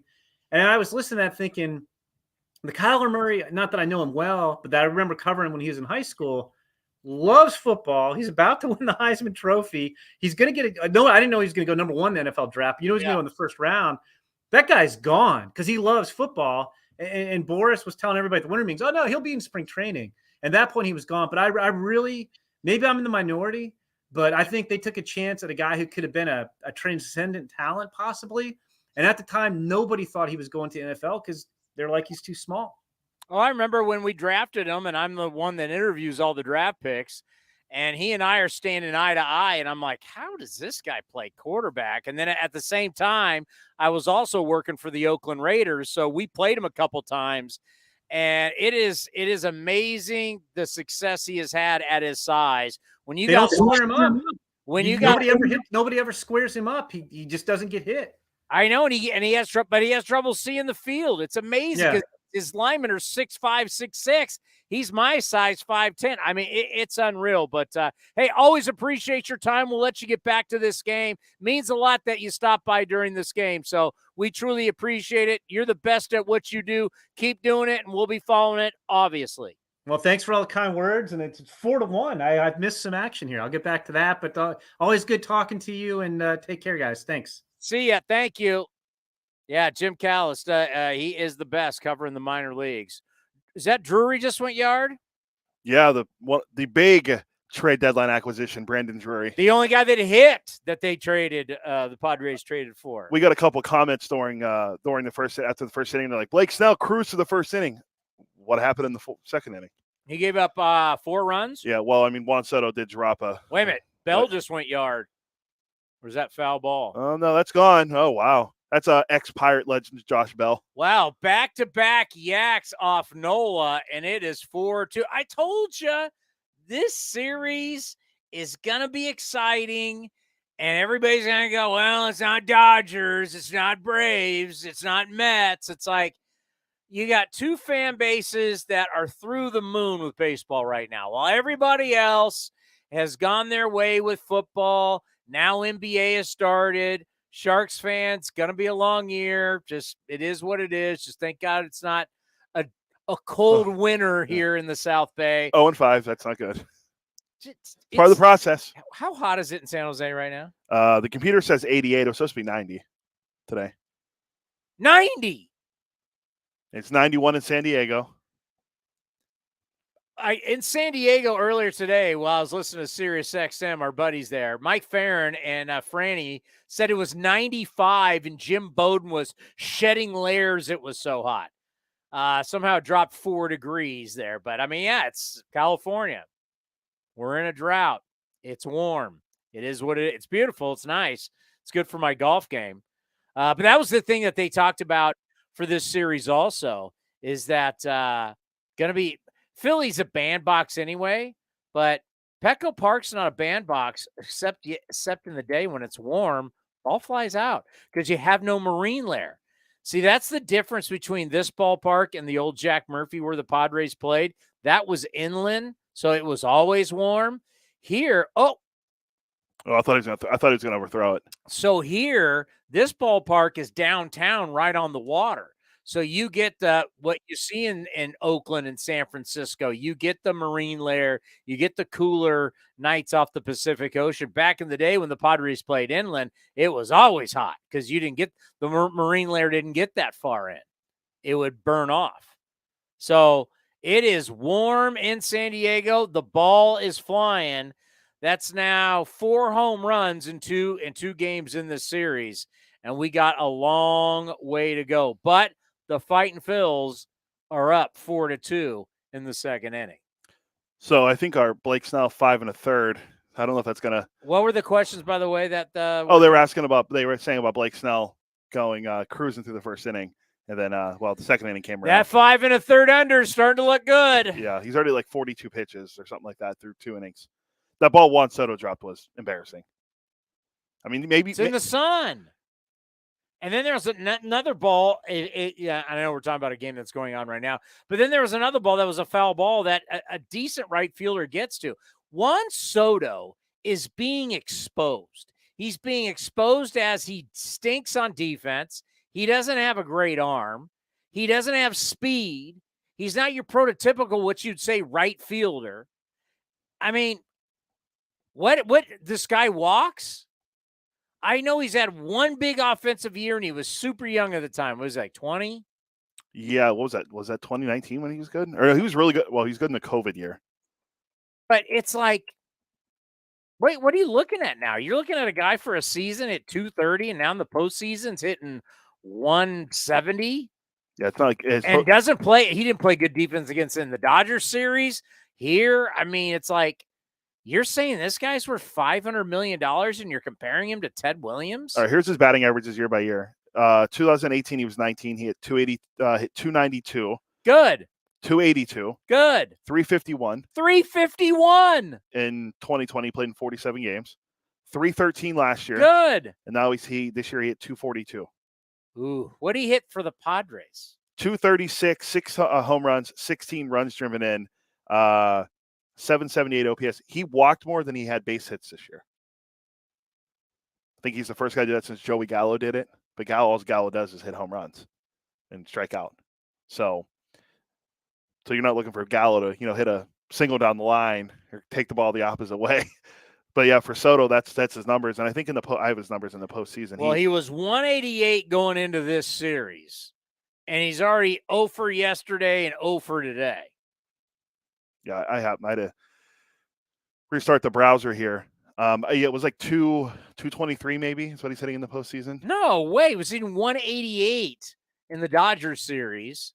May have got but he's now already he was 0 for yesterday and he's already 0 for 1 today. There's no way he's even hitting 230. All right, here we go. Documents loading. It's on here. And by the way, you're going to back me or StatCast on that Giancarlo Stanton home run yesterday that landed in the third row. Yeah, it landed in the third row. Third row. It said according to StatCast, coming into today, it said he was hitting 226 this postseason with a 552 OPS. 552 OPS for a guy that is supposed to walk and get on base. That's what was going on. You sure about that? What, his postseason? Yeah. Are you sure about that? What baseball's? I mean, one hit must have, because he didn't. I mean, he got what, one hit yesterday. What was he yesterday? I'd have to pull it up. I don't remember him having a big hit or anything. Yeah, he hit 333 in the series against the Mets. And then I'm gonna do a little batting average calculator. All righty, what did he hit? What did he give me yesterday? Yesterday, Juan Soto was 0 for 3 with a walk. 0 for 3. Okay, so hits so far this postseason. 7. He got 4 hits in the Mets game. Mets series. Yeah. So we got 4, 7. So he's got 7 hits. How many at bats today? 1. 1, and he had 3 yesterday. And so what do you got for him for this postseason? So he has 4 at bats this postseason now. So that'd be 32. So he's 7 of 32. 7 of 32. So now it would be 219. Let's see what he's got the official.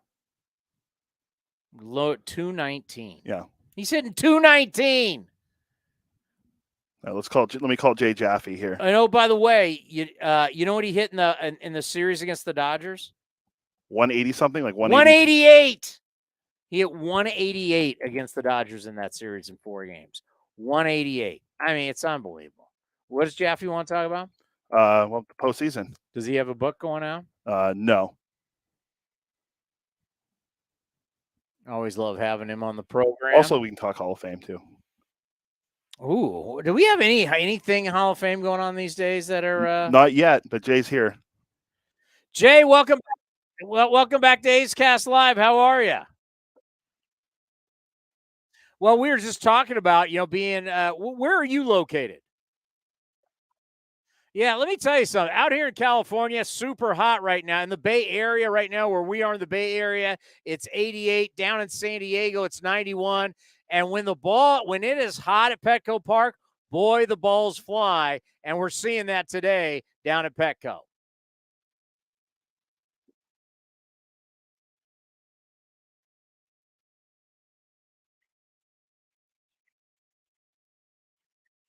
What do you make of this in LCS, these two teams?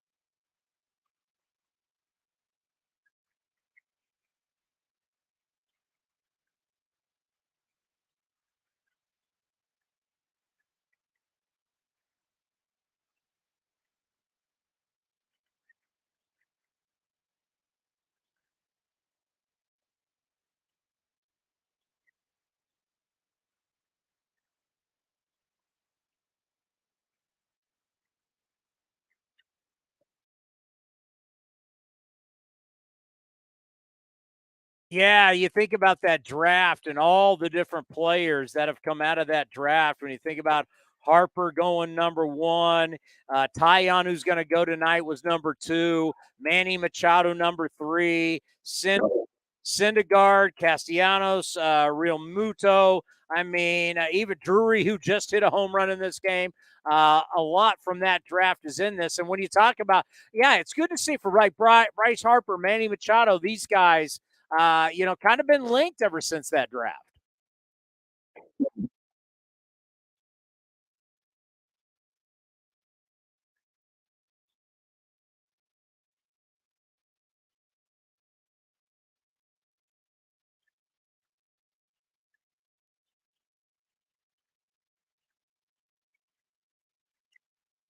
Yeah, I'm glad you said about Manny because even though we've had our dust ups with Manny back in the Oriole days, but you just look at his numbers, you go, this guy he plays a lot. Those numbers are going to add up and they're going to be Hall of Fame numbers someday. Before we get into the ALCS and the Yankees, how do you feel that series ended up? Did you like the way Cleveland managed itself in Game 5 against the Yankees at Yankee Stadium?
Looking at this ALCS, I mean, there's the storylines of 2017. We know what Brian Cashman has said about it. We know in the past, Aaron Judge about losing out to Altuve in the MVP race.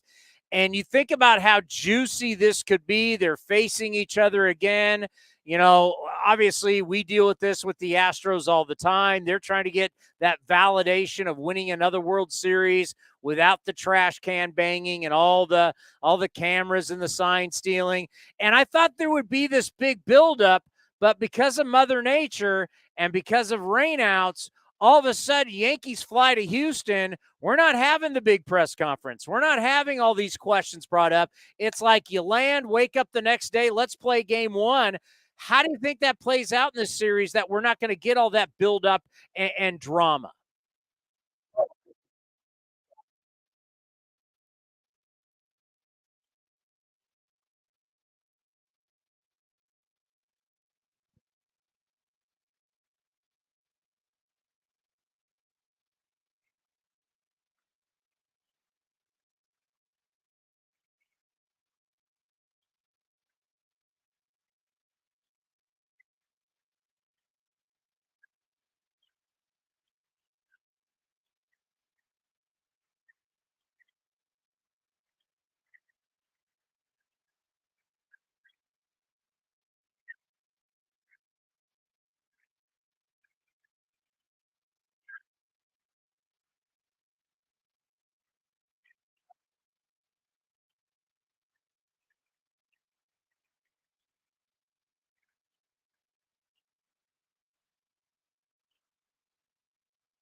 Yeah, and you think about the Astros, what they're trying to do is they're trying to win that extra one and say, hey, all that past doesn't matter.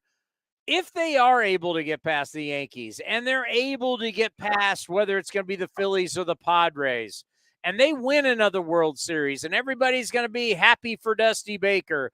But will people actually start to forget 2017? And as you said, people think the cheating was beyond just 2017.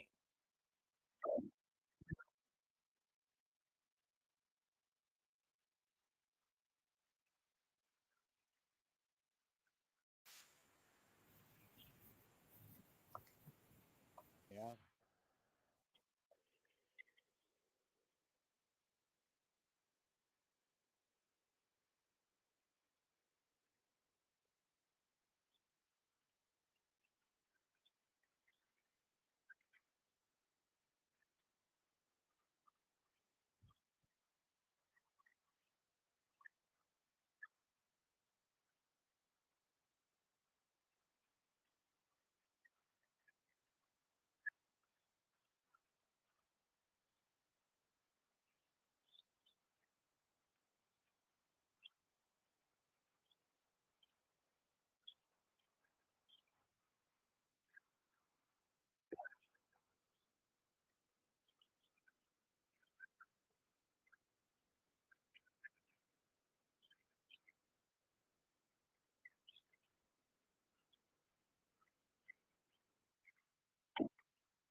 I'm so glad you just said that because whenever I say stuff like that, everybody just goes, you're the A's honk. You're just pissed that the A's didn't get over on the Astros. So if I say it, they think there's a reason behind it. My wife, who doesn't care about baseball, she's a first grade teacher, has always said, why did the Astros get to keep all the stuff they cheated? So, like, when you just kind of look at it right and wrong, like my wife will be like, that's just wrong. I like how you said that, how at least you look at them differently because, Jay, when I do it, people think there's motive behind it.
Before I ask you about the Dodgers, who do you think will win the ALCS, represent the American League in the World Series, and why?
As a Dodger fan, you're looking at that team, 111 wins, the way they went out, the way they looked, the way the whole thing went down, the decisions that were made that we know a lot of them come down from the front office. Just how did you feel about the Dodgers exit?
Well, before we let you go, we always love the time and having you on the program. Obviously, we love talking Hall of Fame with you.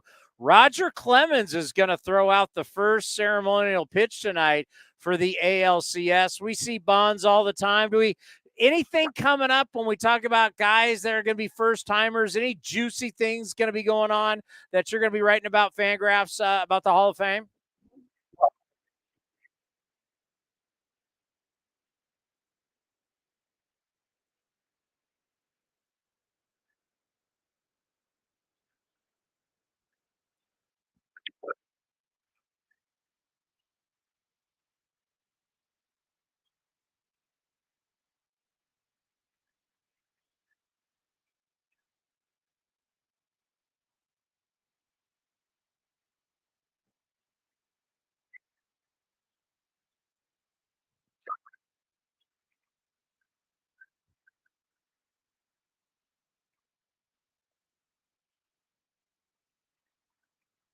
Always love the chat. Enjoy the rest of this game. Enjoy the game tonight, and let's talk soon. And keep doing a great job. You guys are second to none.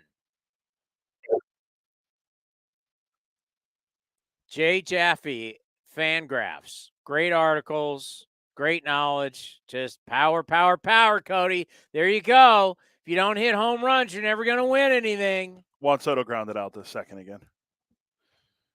That's now hitting. What was he hitting for the postseason? Two. Well, it was 219. So okay, let's go to. Remember, there's not a big sample size, so let's go to 212. 7 for 33. Be 212. Okay, I'm just gonna do it on. I'm just gonna do the official. Or are you doing the exact same thing? I'm just using the calculator on my phone. All right. Check the batting average. 7 for 33. He's just like Ted Williams. 212. 212. 212. 212. Just like Ted Williams. 212. That's not good. I don't know. $500 million. This guy wants $500 million. Stinks in right field. I don't even want to hear the metrics. I already know the metrics aren't great. I never actually looked up his defensive They're metrics. not great from what I've heard. But he doesn't throw anybody out, doesn't do anything defensively. What he's not fast. So when he walks, it's not like he can steal second. He doesn't really take first to third. He's not a burner. Like what is this guy worth? He stole 6 bases this year. How many has he stolen in his career? 38. Wow. JT Realmuto, the catcher of the Phillies, is only the second catcher ever to have a 2020 year, behind only Pudge in '99. He stole 20 bags. I think he stole 21 actually. He's not a great athlete. His what he's worth is, and are you going to be a run producer? And everybody keeps telling you he walks a lot. Are you really going to pay $500 million for a guy that walks a lot? According to Baseball Reference, his defensive WAR with the Nationals was negative 0.7, but he had a positive 0.1 with the Padres. So you add that up. Not in the playoffs. If you add that up, it's negative 0.6. $500 million? Not looking good right now. $500 million. Let me put it this way. $500 million. I think we've been desensitized to $300 million, $400 million. Let me put it this way. $500 million. Are you going to pay, watching with your own eyes, what you've seen, you're going to pay Juan Soto $500 million? Probably not. If you were an owner? I mean, after what we saw. What's your return on investment on that? Like, what would he have to do? What would he have to do to be worth $500 billion? Million. $1 million. What are you, Dr. Evil? $1 million. Like, what would he have to be worth $500 million? Well, look at it this way. You're going to have to do more than walk. We know what Shohei Ohtani brings to the team outside of what he does on the field. I mean, he brings a lot of money from advertising and jersey sales and merch sales. So, and apparently Ohtani wasn't happy with the season the Angels had. I mean, why would you be? He goes, I had from a personal stand, I had a good season, but the team did not. I'm paraphrasing. I don't know if they got it. I have the direct quote, but Ohtani talked to the. Did anybody ask him about that stretch at the beginning of the year when they lost 14 straight and whatever it was, 16 out of 17 or whatever, and they got their manager fired and he was terrible? This is the quote. It was a good season for me personally, not so good for the Angels, though. I have to say that August and September in particular felt longer to me than last year. We were not able to play as many good games as we would like, including 14 consecutive losses. So I have a rather negative impression of this season. During those 14 straight losses, Shohei Ohtani hit like a $157 and was 0-2 with like a 9 ERA as a pitcher. I want you to think about this. When you say Shohei Ohtani, because I didn't realize Ben Verlander is such a big Ohtani guy. He's doing a whole documentary on him. Oh my God, I was watching it last night going, oh wow. Like gone to Japan, like he worships Ohtani.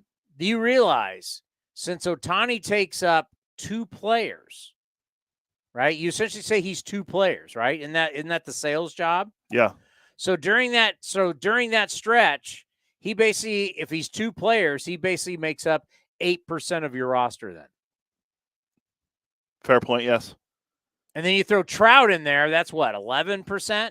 So basically Trout went bad and Ohtani went bad as a hitter and pitcher. So basically 12% of your roster went in the tank when you lost those games. Ohtani was terrible when they lost those games. We've brought it up. Trout wasn't very good either. That's what I'm saying. So if Ohtani actually counts for 2 and you throw in Trout, 3 guys, that's like 12% of your roster down the drain. Yeah. Now we're talking about wanting to give him he was making $30 million. But remember, everybody doesn't want to blame them. Wait a minute. You lost 14 straight games, 16 out of 17, whatever it was. And your 3 best players, because you're saying Ohtani counts for 2, right? Yeah. Your 3 best players, that's Ohtani, counts for 2, and Trout. That's basically 12% of your team sucked, and they're your best players. Your best players sucked for those games, and you lost those games, but no one wants to blame them for those games. Give me a second. I'll see what Mike Trout ended up doing during that time. It's won something. Because it was like, what was that, end of May, early June when they... Second month. Remember, Joe Madden got fired, and then they brought Phil Nevin in, and Nevin got a contract extension. Well, I got 1 year. I wouldn't know it. All right, let's see. Trout, during that time... So not going to pull me up his stats, or Don't need to calculate it myself. I might have to. Usually, Baseball References brings up like a little box. What a buzzkiller you are. Oh, there we go. In 46 at bats, Trout was 7 for 46, 2 home runs, 4 runs driven in. That's a batting average of 152.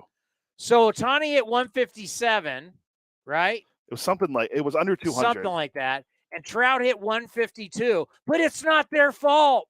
It's not their fault they lost 14 games. It's not Trout's fault. Wait a minute, it is. He hit $152. Tell me what Ohtani did during that 14-game losing streak. Okay, give me a second. It's amazing. It's like, wait a minute, your best players don't play well, and you go on a losing streak. I know he was 0-2. His ERA was over 9. I remember the pitching part. Okay, let's see. Ohtani. Oh. This is where statistics lie and liars use statistics.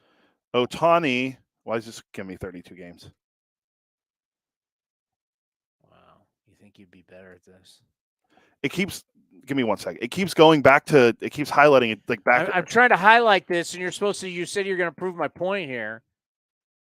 You're supposed to like bring this up. I mean, MLB Network, their guys would have it already. You're my research team. Brian Kenny goes to the research and data guys. There's also like 9 of them, and there's 1 of me.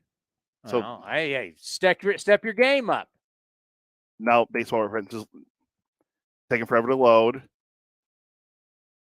All right, here we go. It's loading. He was 8 of 43, so he hit 186.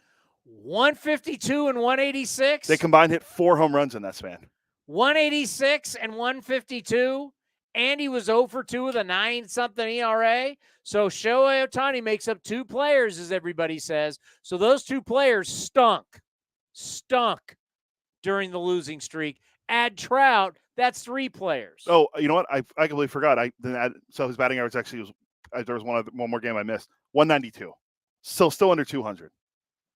And you wonder why the Angels lost all those games consecutively? And then the media tried to say, you media people.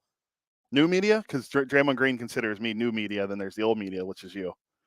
Wouldn't I be? I'd be new media. I'm streaming. I'm on YouTube. I mean, and Twitter. You've been in the industry for a while, so you're old media. According to him. I'm an adapter. I would be old media, huh? According to old media, they said, oh, no, you know what? According to new media, because you guys are all about your analytics, tell me that they sucked. They sucked during that 14 game, and you guys tried to give them a pass. He struck out 18 times in those 47 at-bats. If Ohtani makes up 2 players and both those versions of that player sucked and add Trout, that's like 13% or 12% of your roster went into the tank during that losing streak. Between both of them, 35 strikeouts in that. Is it not their fault, the reason why they lost? Yeah, you're talking about those 2 guys that being 12% of the roster for 3 guys. Oh, and your other high-paid player was hurt. Rendon. At the time. Remember, he came back for the last few games of the year. All right. Coming up next. Where did I want to go with that? God, you derailed me. God, I have it. All I know is I've got some interesting factoids for you. Yes, I found it. We also have the Dodgers stuff. I've got the Dodgers stuff. The Andrew Friedman audio. But I got some I did some homework today. Next, right here on A's Cast Live. Humanity has accomplished a whole lot so far. We created penicillin, the automobile, and the internet, not to mention drones, duct tape, and the hot dog. It's all thanks to the power of human connections. And Ring Central's here to make that even easier, more seamlessly and securely, on a platform built to grow your business. Say hello to a whole new way to say hello. Visit ringcentral.com and say hello to possibilities. Ring Central. Message, video, phone, together. The Eno Sarah Show is sponsored by Fieldwork Brewing Company. With 8 taproom locations in Northern California, Fieldwork brings you fresh craft beer direct from the source. Fieldwork will also ship beer direct to your door if you live in California. Visit fieldworkbrewing.com.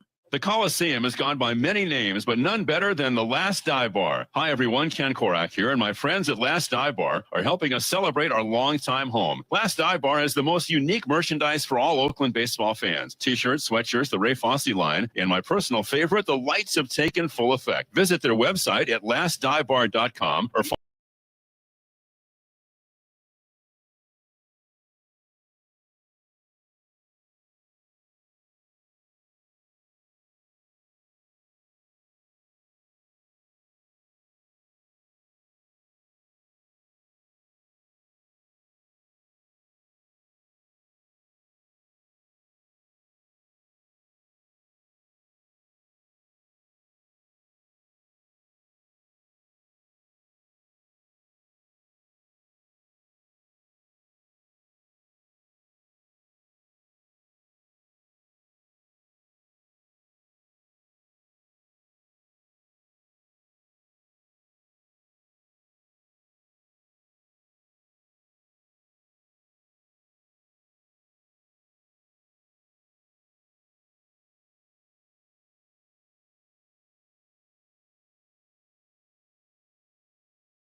.com/spring. If you're looking for a new mattress, Nest Bedding has you covered. Sleep on the same mattress Hall of Famer Ricky Henderson sleeps on. Nest Bedding is a national brand with family-owned prices and service. You can shop at one of their Barrie locations, and all stores are sanitized and safe, or you can navigate their easy-to-use website, nestbedding.com. That's nestbedding.com. Green and Gold fans, use the coupon code Oakland and you'll get 10% off your entire order. Nest Bedding, love where you sleep.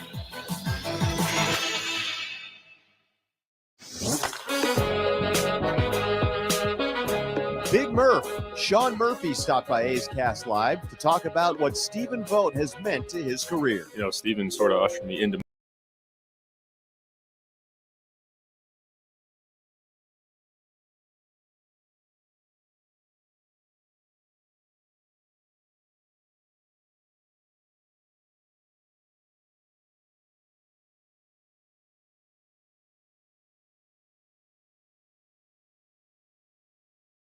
everything he does and everything he says, and it's gonna be a tough day for everybody. To listen to the full interview and much more, go to athletics.com/A'sCast.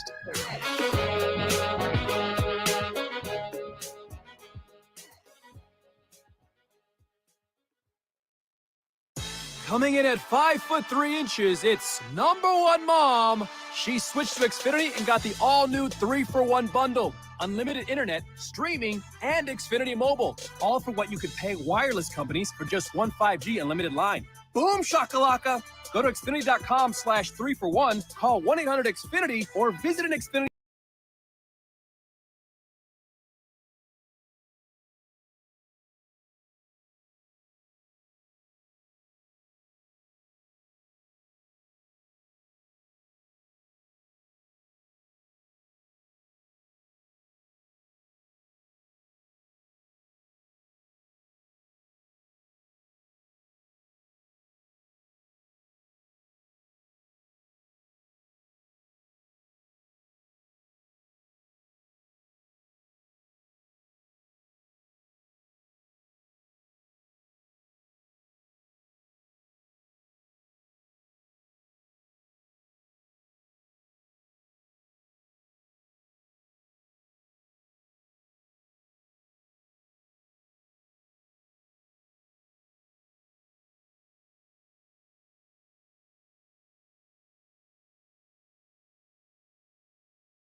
what we've done this year, how we've grown, and the expectation level for next year in terms of the preparation, right? And it was built off yesterday's or the night before's game in terms of, just the transitional from the guys that are on the roster that won't be here, the guys in the room that should be here, and the guys in the room that need to continue this culture, and that's that grit, right? We talk about this long-term perseverance, this commitment to a goal, right? And it starts now, and it starts in their training for this offseason. So, like you said, no guaranteed contracts, 33 rookies, 64 players, I think, or more. 64.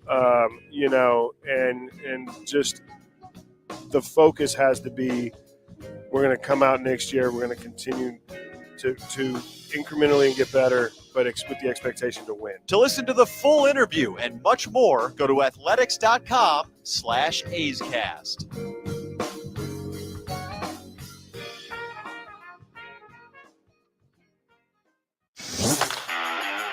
A's Cast Live continues from the town.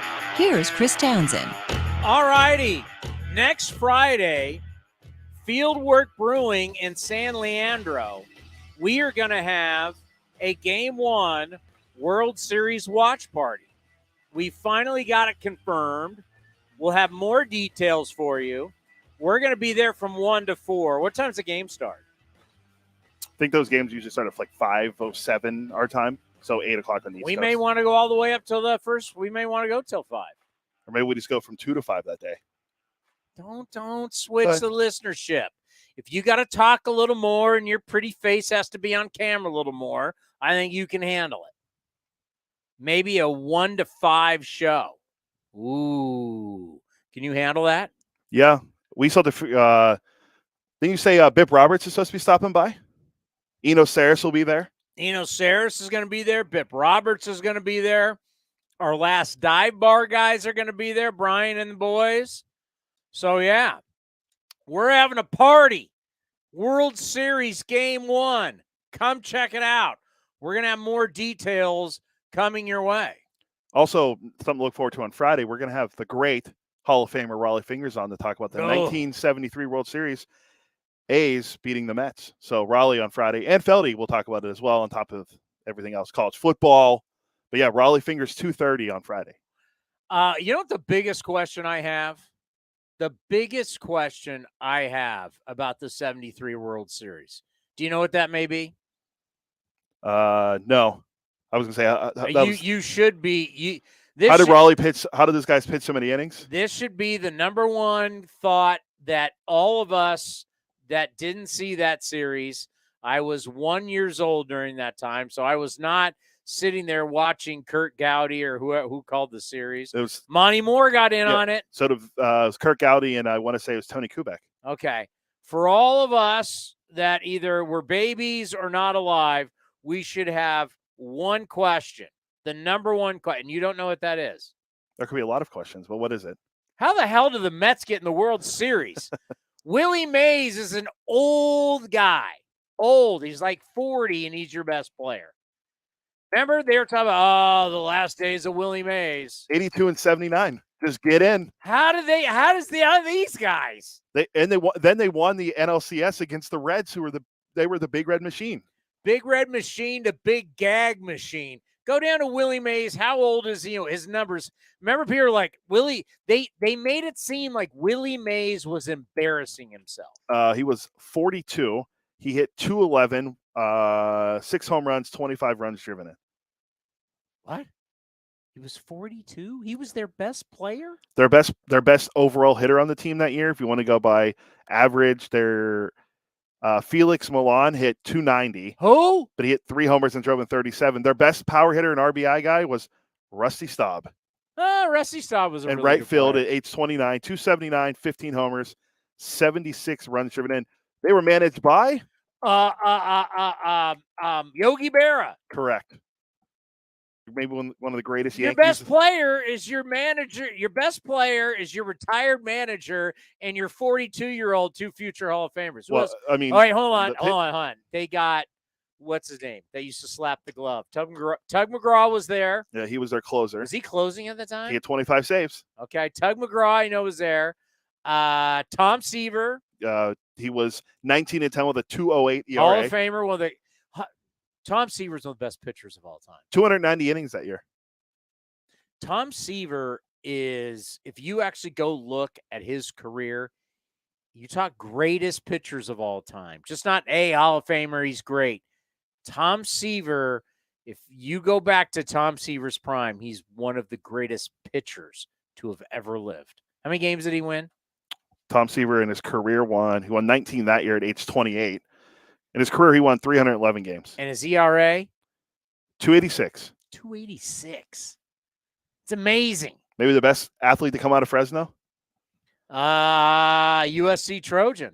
So I what you go him and then best winemaking big leaguer of all time? He's done a lot. Other guys in that rotation, Jerry Koosman was 14-15.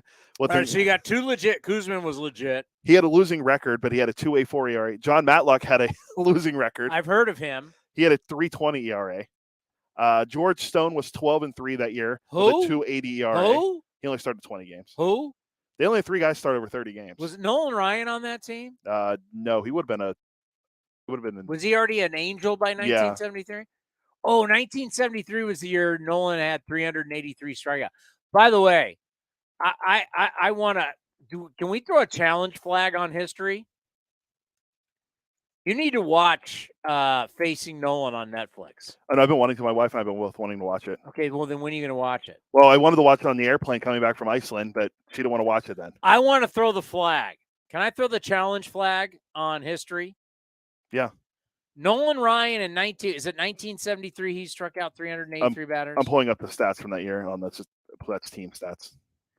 Nolan Ryan in 1973, because some people go, you never won a Cy Young. It just tells you how ridiculous this is. Nolan Ryan sets the record for 383 strikeouts. Never been done before. Passes Sandy Koufax's idol. Throws 2 no-hitters in the year. And has a phenomenal year and finishes second in the Cy Young. I think he won 21 games. Just go to Nolan Ryan. Oh, I was just trying to see how good he was compared to everyone else that year. Just go to Nolan Ryan. You can look at his years. Look at the year, 1973. Give me that. 26 years old. He went 21-16, a 2.87 ERA, 326 innings, 383 strikeouts. Finished second in the Cy Young. And threw 2 no-hitters. Who won the Cy Young that year? Jim Palmer. Palmer finished second in the MVP. You don't think Palmer got the East Coast bias behind him versus a guy pitching for the then California Angels? Once again, I was 1 year old. I don't know how big the California Angels were back then. Who led all baseball in WAR that year? 1973. Yeah. 1973. I'll give you a clue. We were just talking about him. Reginald Martinez Jackson. No. We were literally just talking about this guy with the Mets.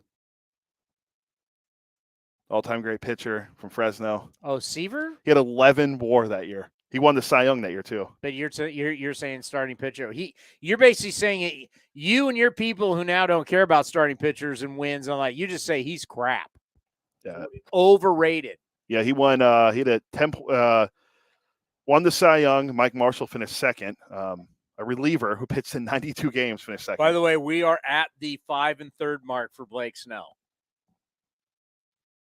He's at 80 pitches. This could be his final.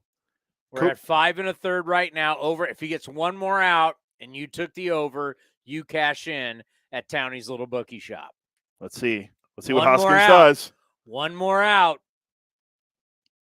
Now, if he does not. Oh, there it is. The over hit. The over hit. Blake Snell has gone 5 2/3. Start right. Well, you can't cash your ticket till after the game. No, he's gone 4 2/3. It's the 5th inning. Oh. So we still got a chance, baby. Still got a chance.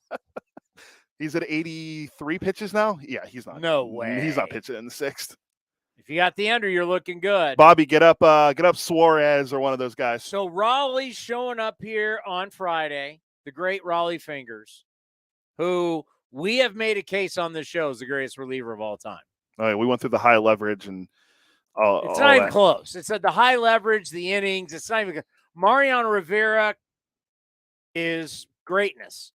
He was as good as Raleigh Fingers. Raleigh in 1973, 7-8 with a 1.92 ERA. He pitched in 62 games, started 2 of them. He had how many saves did he have? He had 22 saves that year, 110 strikeouts and 126 and 2/3 innings. He was an all-star at age 26. Yeah. Let's just go to old Mariano Rivera and let's look at give me the most in his prime, great years, the most innings he pitched. Raleigh? Yeah. The most innings he pitched in his career was when he was 23. He had 148 innings. But he started 19 games that year. Most innings ever pitched for Mariano Rivera was 107. Yeah, if you look at Raleigh non-starting, he had 134. By the way, he was not the saves guy then. That was John Wetland. All right, when he became Mr. Saves guy, look how low the innings are. 69, 61, 75, 70. He didn't pitch. I mean, Raleigh's pitching 100 innings every year as the save guy. I'm looking at 126, 119, 126, 134, 132. It's not even close. For his career, how many innings pitched did Mariano Rivera pitch? Mariano or Raleigh? Raleigh. 1,701 and a third. Yeah. And how many years? That was 17 years. All right. I've got 19 years for Mariano, and he's just 1,283 and 2/3. So he pitched way more. Yeah. Wasn't Rivera a starter before in the minors too? And they made him Bob Melvin caught Mariano Rivera in AAA as a starter. Yeah. So, and Raleigh in his career started 37 games. I mean, it's not if you take what did we figure out the high leverage innings weren't even there, and this is where you're like you look like a jerk if you're saying Mariano Rivera, but Mariano Rivera didn't even pitch even half the high leverage innings that Raleigh Fingers did. Yeah, it's not even close. I think I did career and it was like it's not even close. Let me see if they'll bring up the high leverage. Do you still want to get to your Dodgers thing and your facts? I know we went off on what's all usually happens when we talk about guys from back in yesteryear. Yes. Raleigh's a reliever, won 107 games. He won 7 as a starter. Now, let me ask you this. As a guy that says wins don't matter, he's getting those wins in high leverage situations. Do those wins now matter? Ooh, this is you got to admit this is a good question. Yeah, but let's date it back. Starting pitchers, this whole thing came about because starting pitchers started throwing less innings, so they started it demanded that the bullpen pitch more innings. So then, if you threw a good game like 5 innings, 6 innings, and gave up 1 run or less and struck out a bunch of guys, a la Jacob deGrom, Cody was like, "Is it his fault that the team didn't win the game after that? Because he did his job." Okay, and then traditionalists go, well, he didn't pitch enough. That's garbage. So Cody's generation goes, pitchers' wins don't matter for starting pitchers. Well, here's Raleigh Fingers pitching in a boatload of high leverage innings at the end of the game, getting wins. Are we going to be a hypocrite and say that wins now do matter? You have to look. I think his wins will matter, but you have to look at when he came in too. Did he come in trailing and the team scored runs and he got a win? I mean, he came down by 4 runs and they got it, but who knows how often that actually happened in the 70s.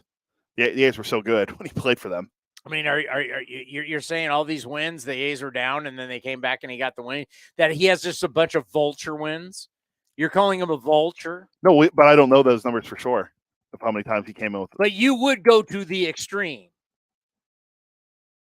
With wins? Probably, yeah. You would go to the extreme because you're trying to prove a point because you know you're wrong. You're going to go to the very extreme of what a vulture win is. Raleigh came in, they were down 4, and next you know the offense scored 6, and he got the win. I'm going to say that probably happened less than maybe 2% of the time. Yeah, I don't know if So let me there's a way to ask you quantify again. A guy getting wins as a pitcher in mostly high leverage situations at the end of games. Now, do wins matter for a pitcher then? Yeah. I just don't think I always said wins that matter for starting pitchers. Oh, but you never said they mattered for relievers. Now you're saying they matter for a reliever when he does it. I care more about saves. Pitching the high leverage. Oh, he made it through 5. Is he going to go out for the 6th is the question. Bob Melvin, my kid's college education is writing on this. By the way, Bob Melvin, let's just say Bob Melvin and the Padres move on to take on the Houston Astros. Ooh. Could Bob Melvin keep Dusty Baker and keep the Astros from this coronation? You never know. That'd be a great storyline. All right. I got to say this. Andrew Friedman, he is the president of baseball operations, chief smarty pants for the LA Dodgers. You've heard us rip the Dodgers. The Dodgers spent all this money on players, all this money on research and data, as I like to say. They spent all this money on, they've got scientists, they got PhD guys, they've got independent contractors, they got think tanks. They spend so much money on information because they're the smartest guys in the room. We have found this out over time. You'd be astonished on how much money they spend on data. It's crazy. And yet at the end of the games, the guys that they have in relief are making $700,000. 720, 700. I mean, it's unbelievable. Take it one step further. They're either Rule 5 guys or guys that they signed out of. Yancy Almonte, we were going to say that on the phone. He had almost a 6 ERA last year. His ERA was almost under 1 this year for the Dodgers. And then the people always talked about, their system. Wait a minute. Who's out of their other primetime guys? Who's out of their system? Because Cody Bellinger sucks now. Gavin Lux. Let's see. Well, I don't think Trace Thompson's a guy. You signed Don't Freeman. slap me, Will Smith. Will Smith might be the only guy. Don't slap me. Turner's not. Turner was a Met who couldn't hit. Mookie Betts. Mookie wasn't. Freddie Freeman. No. He's not crying about Atlanta. They're pitchers, though. So Kershaw, Buehler, Gonsolin.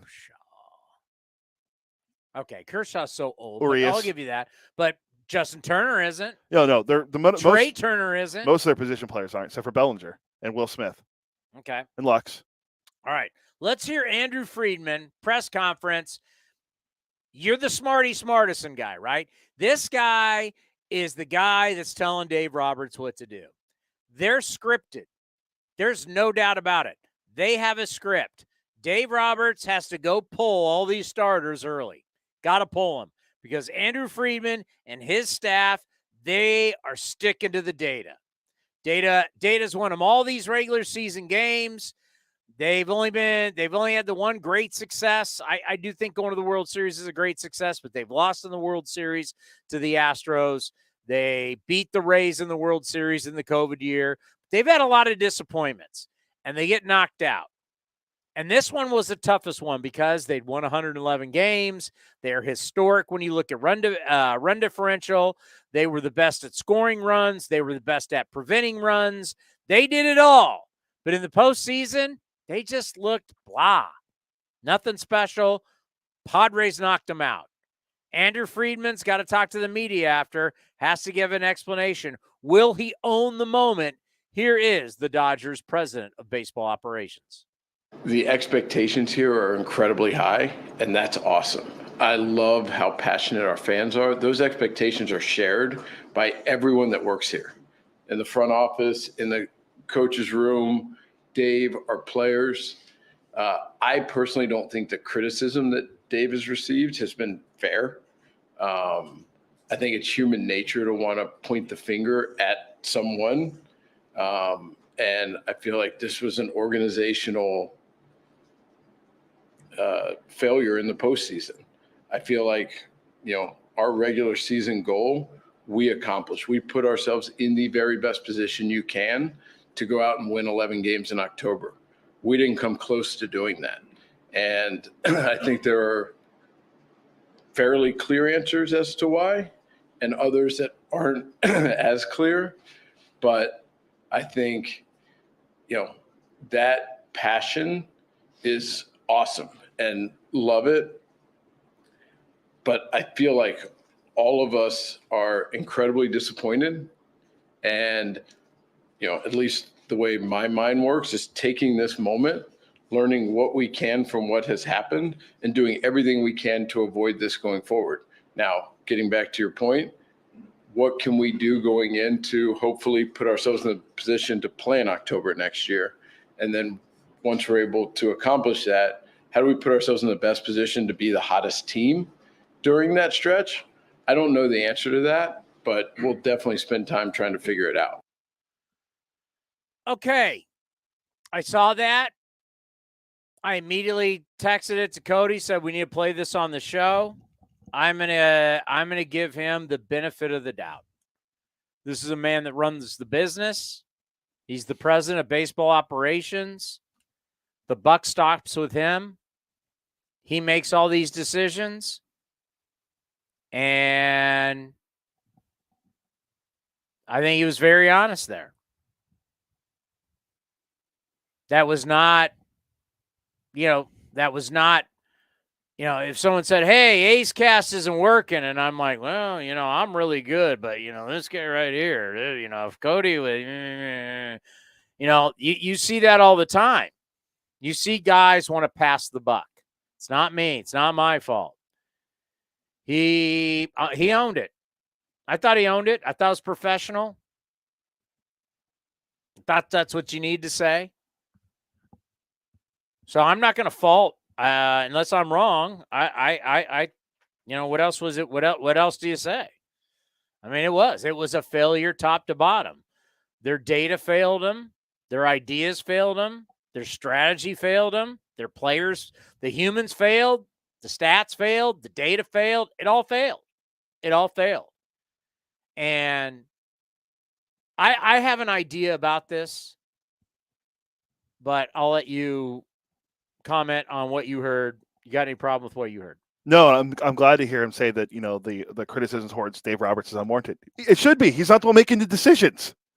You're passing the notes down to him and telling him what to do. And I respect Andrew Freeman for coming out and doing it, because I don't know how many guys really do go in front of the media like he did. Like, guys go on Zoom calls and stuff, but he actually sat in the media room at Dodger Stadium in person and addressed the writers in LA, which, there's a much bigger following of Dodger writers than there are for most teams. And he owned it. You're right, 100%. Now they got a lot of decisions to make in the offseason. They got guys that are going to be free agents and guys that are going to, Do you want to know who the free agents are? I think David Price is retiring, so you got that. No. Yeah. Can't let him go. Real quick, Shooty needs to reschedule, so no Shooty today.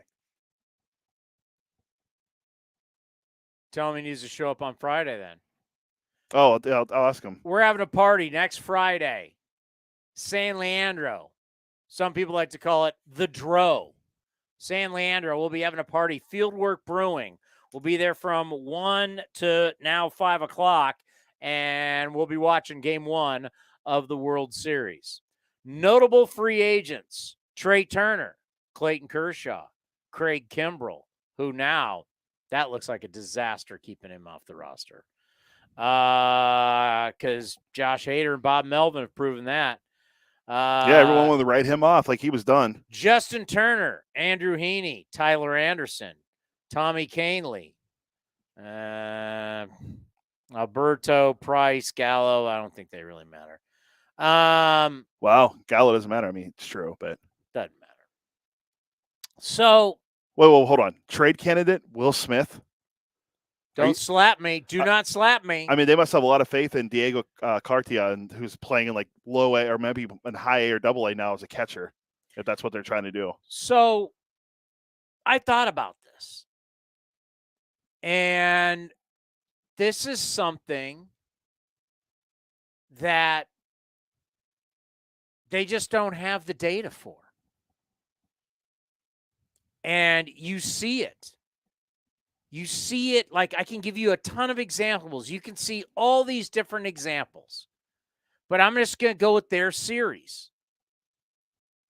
There's something about toughness and guts and resolve. There's something about that in crunch time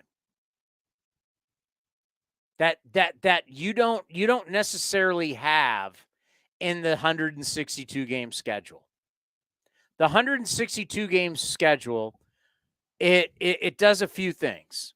One, it reveals your warts. You will be exposed. Everybody gets exposed. No one's perfect, right?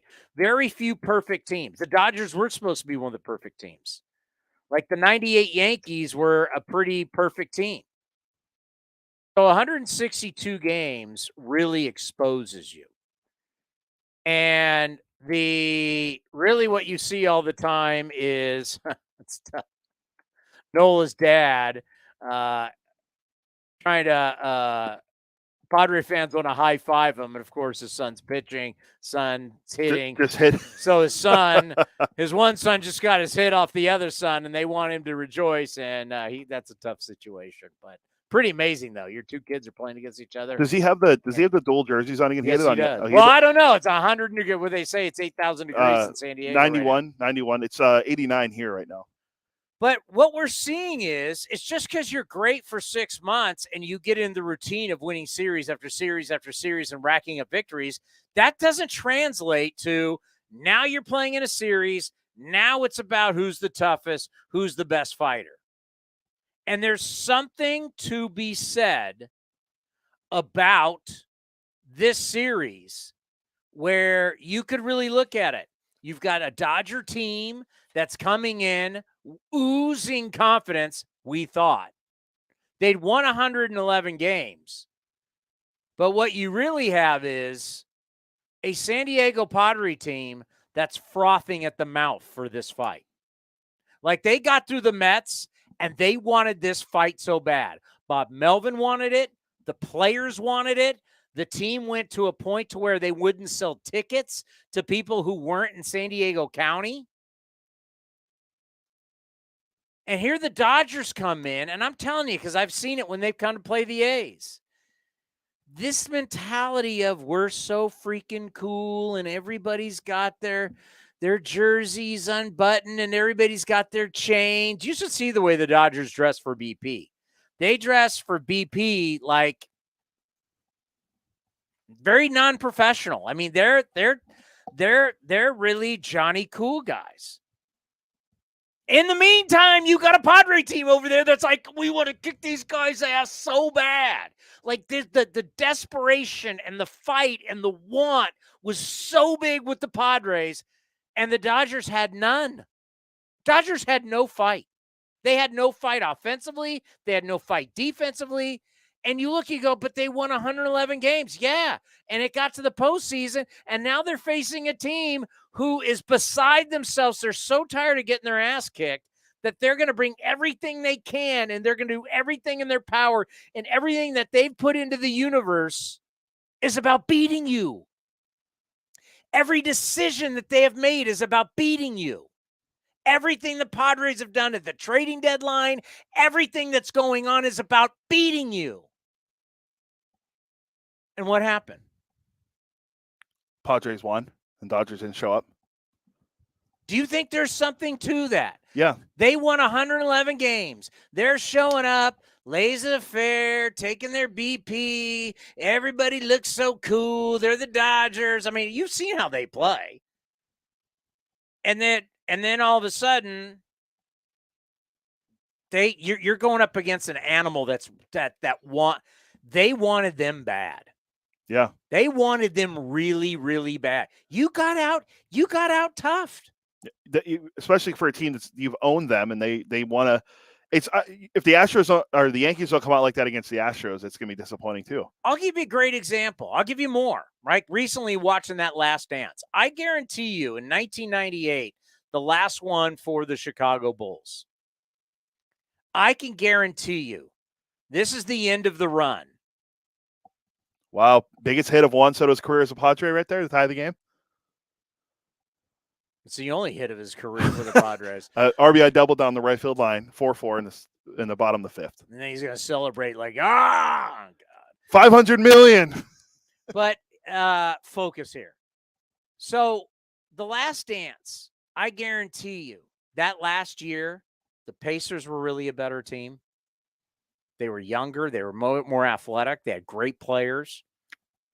And I guarantee you that second year, the Jazz, they were better than the Bulls.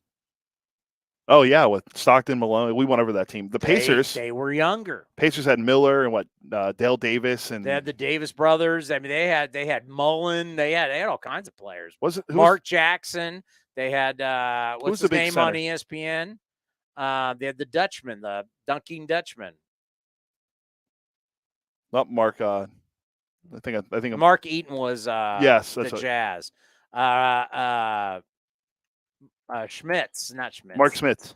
Was it Schmitz? I thought it was Mark Smith. Let me see. Smits. I'm looking up that team right now. They won 58-24. Larry Bird is their head coach, by the way. Yeah, of course. Rick Smits. Rick Smith, Fred Hoiberg, the coach of the Nebraska basketball team. But why did the Bulls beat them? Why the Bulls? Bulls are older. Bulls were gassed. You watch that Last Dance and you see the behind-the-scenes stuff that's going on. They're mentally and physically. Why did the Bulls beat them? Because they wanted it more? Jordan? I don't know if they wanted it more. I just think they're tougher. Yeah, well, I mean, Jordan. It wasn't all Jordan. It was all those guys. They were just tougher. I mean, why do the Golden State Warriors win?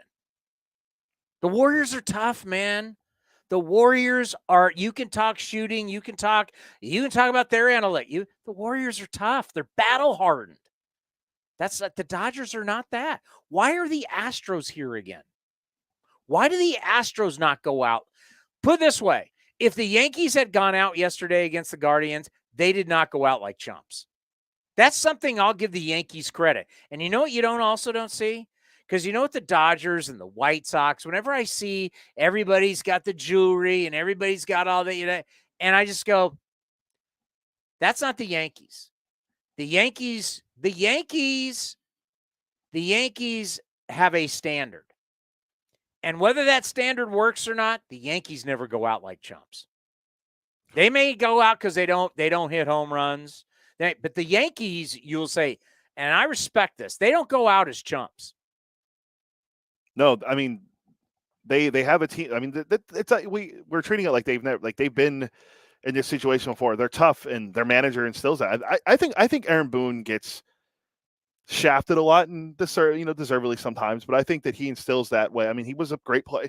He was a big player in the postseason for them, and now look what he's doing. Yeah, he's intense. You don't feel this intensity with LA. You feel that they got this great talent and that they're basically going to roll their jocks out and they're going to beat you. But, I mean, we have now seen this too. And I'll give you, you look at the Atlanta Braves run that only produced one World Series title, and this may be the case for the Dodgers too. But those Braves teams, they got beat, but they didn't go out ever as chumps. They got beat by good teams, and they were great series. And when they got beat, but they played multiple World Series. They got beat by other good teams. This team just went out as a chump. Yeah, Braves reached they won like 8 straight years of reaching the NLCS. The Astros it's 6.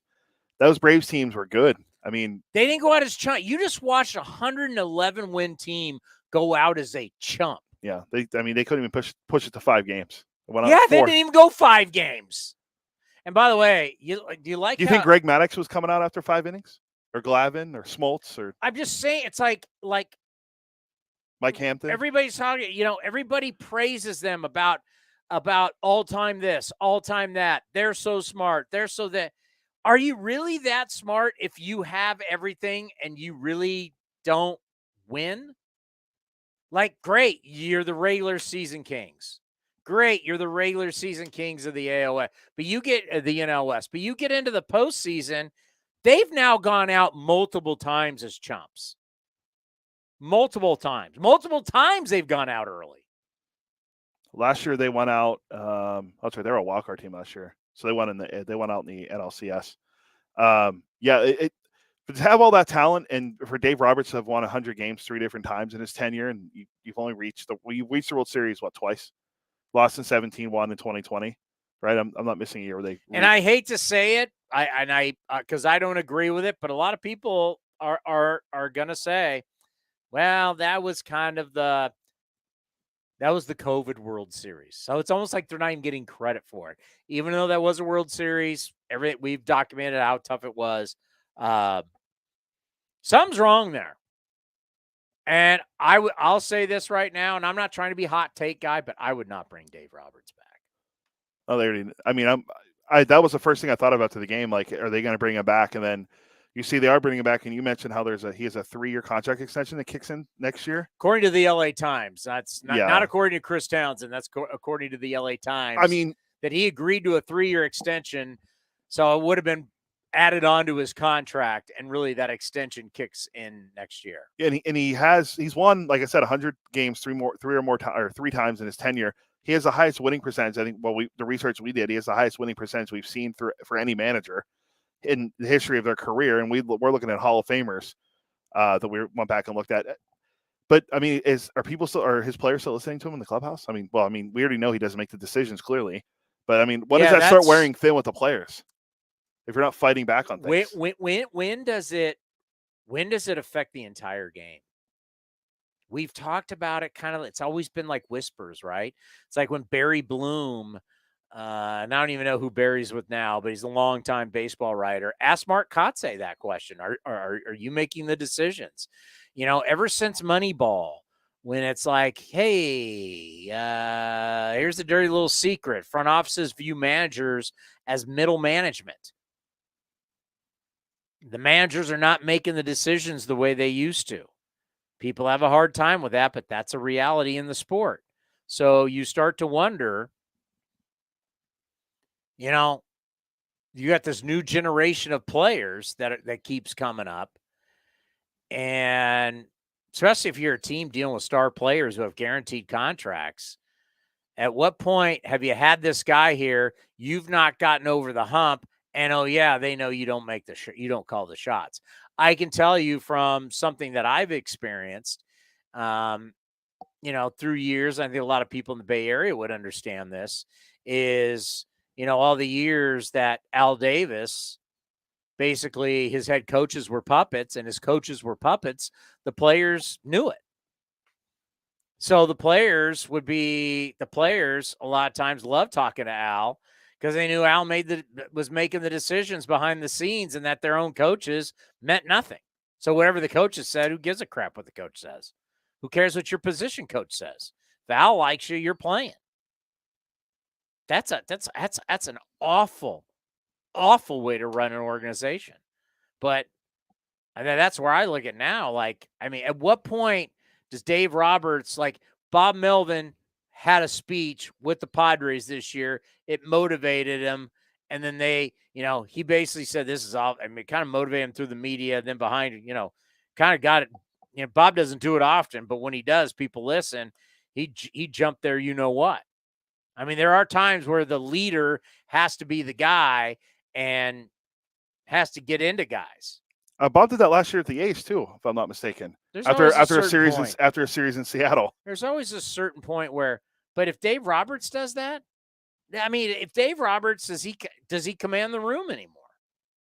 Yeah, it's a good question. That's what I mean. Like, is his voice, are the players still listening to his voice in the clubhouse? And if not, then you have to replace him. But they're not clearly. That is the danger. That also is the danger for a pitching coach and the manager, when you constantly take your starters out early and that's coming from the front office. Like, if you're the pitchers, like we to tell people, to be honest, we had an A's player tell us about some stuff this year about manipulating contracts. I mean, this stuff goes through the clubhouse. And if players know that you're trying to manipulate contracts, or they believe that, they perceive that, how do you think they feel about when coaches tell them about stuff? Yeah, it's never going to be good. And nope. And it's what Dave Roberts, the success is there. But again, how much of it is really on him for what he's been able to do? But if you replace him, who do you replace him with? Another puppet? Yeah. Or the player's going to say, we want a guy that's actually going to have the fight back and stand up to the front office? Because there is something about having a manager who you as a player, you think, this guy has my back. Would you feel as a player that Dave Roberts has your back? Honestly, probably not. All right. I mean, the would. best example is Kershaw. He's an all-time great. He's going to be a first ballot Hall of Famer. You pulled him with 79 pitches in a playoff game. If this was early May and you pulled him with 79 pitches, sure, because he has injury history throughout his career. But to do it in the postseason when you need him, and he was actually pitching okay, it didn't make sense to me at all. I wouldn't believe it.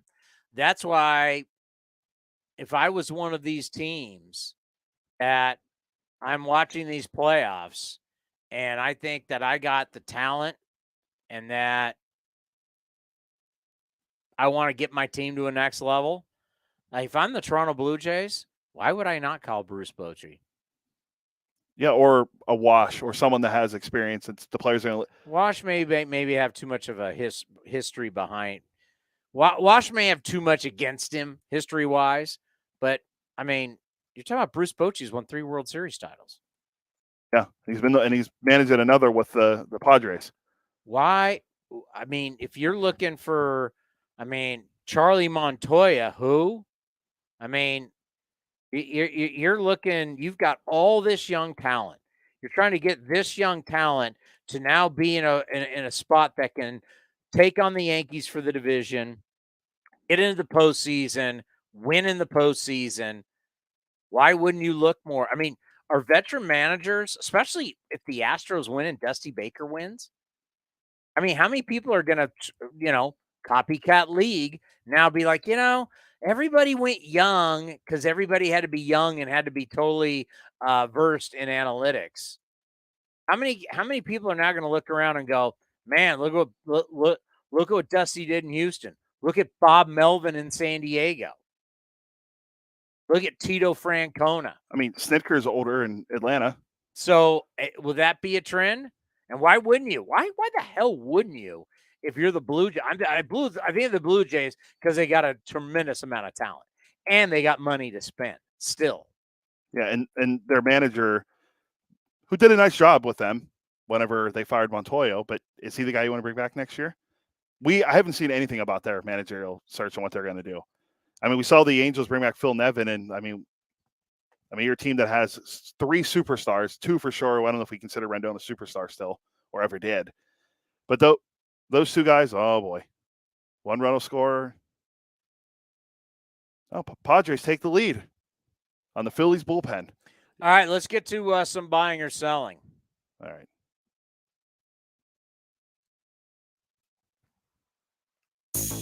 It's time for buying or selling. Sell. Right now with Chris Townsend on A's Cast Live. Did you think Aaron Nola would be the first pitcher to come out of the game over Blake Snell? Well, you know what I thought? I thought Philly accomplished the mission.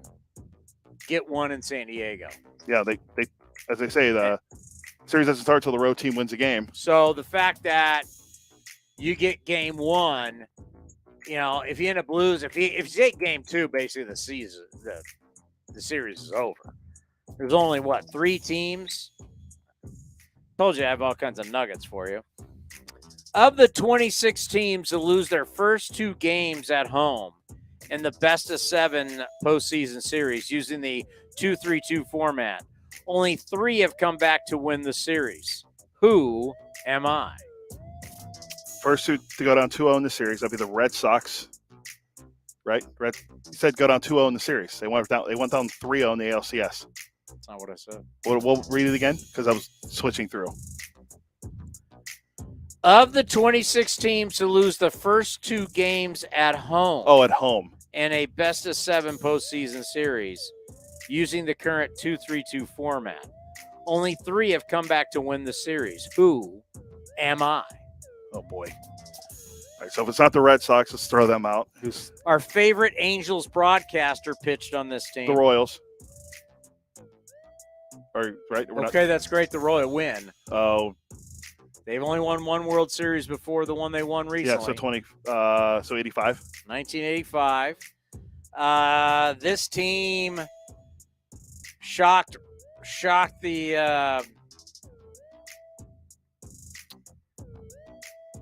was Billy Bean on this team? Billy Bean was around this team. This team shocked the Boston Red Sox and shocked the baseball world. Billy Bean was on this team. The Twins in 87? Nope. I don't know then. 86 Mets. Oh, in the World Series, yeah. And this one I knew. I thought this was pretty easy. Oh, just tell me. The 1996 Yankees. Oh, against Andrew Jones comes out, against popping home runs. They're down 0-2 going to Atlanta. This thing's over. Wow, those are only 3. Oh. It's only 3. I think the stat too was what was the one I saw about? Where is the stat about? Game 1 is huge. Teams take a 1-0 lead in these series have won 119 of 185, or 64% of time in baseball history. 23 of 26 teams to lose the first 2 games at home in the best of 7. 23 of 26. Yeah, so there's your stat. There were only 3 teams that have ever done it. It's crazy that when you said Billy Bean, first thing I thought, I'm like, okay, it's not the A, so it has to be the Twins or Detroit. But Detroit was pretty good when they started out 35-5. I don't think they were going to lose games in the playoffs. All right, let's start with one buying or selling here. We kind of talked about Shohei Ohtani earlier, but they missed the playoffs again. He returned home on Tuesday, and he spoke with the Japanese media at the airport, and he said it was a good season for me personally, but not so good for the Angels. He went 15-9 with a 2.33 ERA. That's the team spirit. Hit 34 home runs, drove in 95, and hit 273. But he said, I have to say that August, September in particular felt longer to me than last year. You mean when he was actually at his best? Yeah, when he was doing well and the team wasn't. When the team's already done, he's at his best? Yeah, it was a long year for Ohtani, but he went on to say that we were not able to play as good as many games as we'd like, including 14 consecutive losses. So I have a negative impression of this season. Remember, the Angels fired Joe Maddon during that 14-game losing streak. Ohtani did sign a 1-year, $30 million deal for next year. Buying or selling next year will be Shohei Ohtani's last season as an Angel. So you're saying he plays next year for them? Well, yeah, he signed that 1-year, $30 million deal. Oh, he could get traded. But he signed that deal to avoid arbitration. So he would play, yeah, in theory, he would play next year unless they traded him. Buying or selling, it's his last. I guess I would buy. Wow. I think there's a lot of unknowns with the Angels. By the way, the Angels are on the clock now with the A's and the Rays about a new ballpark, about the future of their organization. So I'm not going to be all that shocked if there's some definite movement and trying to move contracts and try and change things around. Trout, I would say, is not going to get moved, but if Ohtani is not going to re-sign, if you're like, hey, listen, here is a contract, this is what we believe. If you believe you're not going to be able to resign him, and he's now like, I have to take my talents elsewhere. If he's going LeBron James, I don't think he's going to South Beach. But who knows? Maybe he wants to be Marlin. You're going to have to move him. By the way, Ohtani in the first month at 247. Let's see, what did he hit in the second month? 250. Then in June, oh, they're out of it. Here he comes. What do you get, 298? 298. Let's see, August. What do you hit in August? 317. What about July? I think you skipped July. July Was it 224? Oh, boy. 224. But look, in August, 317. September, it's 313. October, 190. Against, well, he didn't do anything against the A's. Yeah, I mean, the end of the year, and his pitching at the end of the year when there was nothing on the line became phenomenal also. Yeah. Oh, yeah, he made his last start against the A's, correct? Was that against Ken? Was that the Waldichuk against game? Waldichuk, last game of the year. Yeah. Outdueled by Ken Waldichuk. Well, everyone remembers Steven Vought's home run, but not everyone remembers Waldichuk I on 7 remember scoreless. Waldichuk. Okay, I'm just going to ask. Buying or selling, Shohei Ohtani will make $50 million a year. I'd buy that. I think he's going to be the first $50 million He's worth anything he makes because of the money he brings in. Think about it this. See, he is a guy that you can actually talk return on investment. Okay, I sign him. What money comes with him? Yeah. And that's a boatload of money. Like, think of it this way. Steph Curry is making $48 million right now starting this season. Totally worth every penny he gets. And he's due to make $59.7 million at the end of his contract when he's going to be 37 years old or so almost $60 million. But you know what he brings in for the Warriors. He's worth every penny. Just like, you know what LeBron James is going to bring to the Lakers. He's worth every penny. penny. Maybe Ohtani could be that guy for Major League Baseball and the Angels if he stays with them. He's worth him. I mean, he's worth. Well, it doesn't matter where he plays, because I mean, all of Japan is following him. He could be playing for the Fresno's not the Grizzlies anymore. Yeah, they're Grizzlies.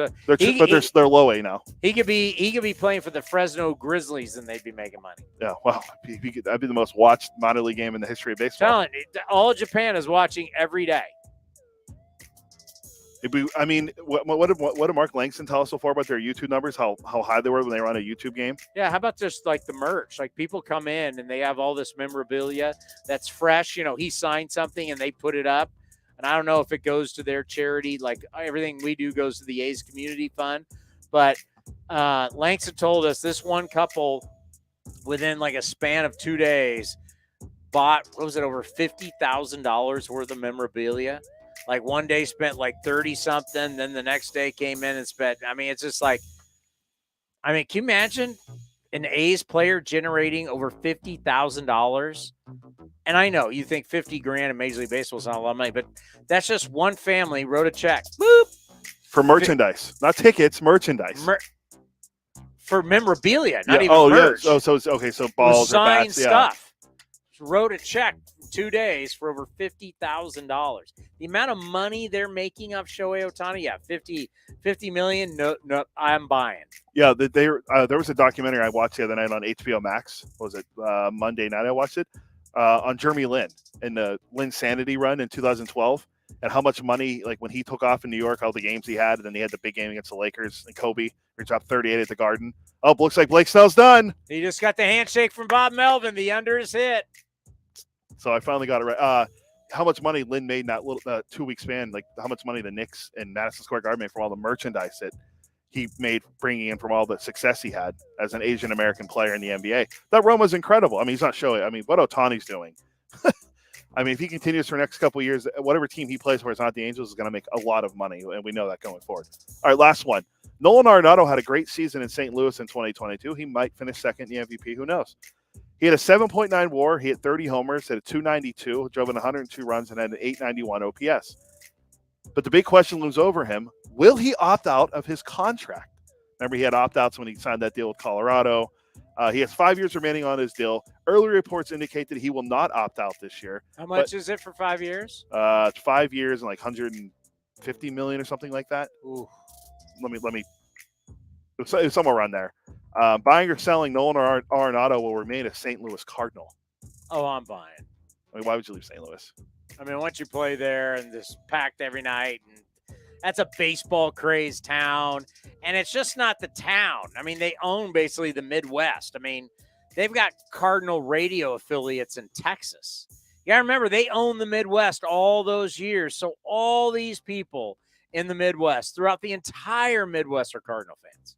Their fan base is massive, absolutely massive.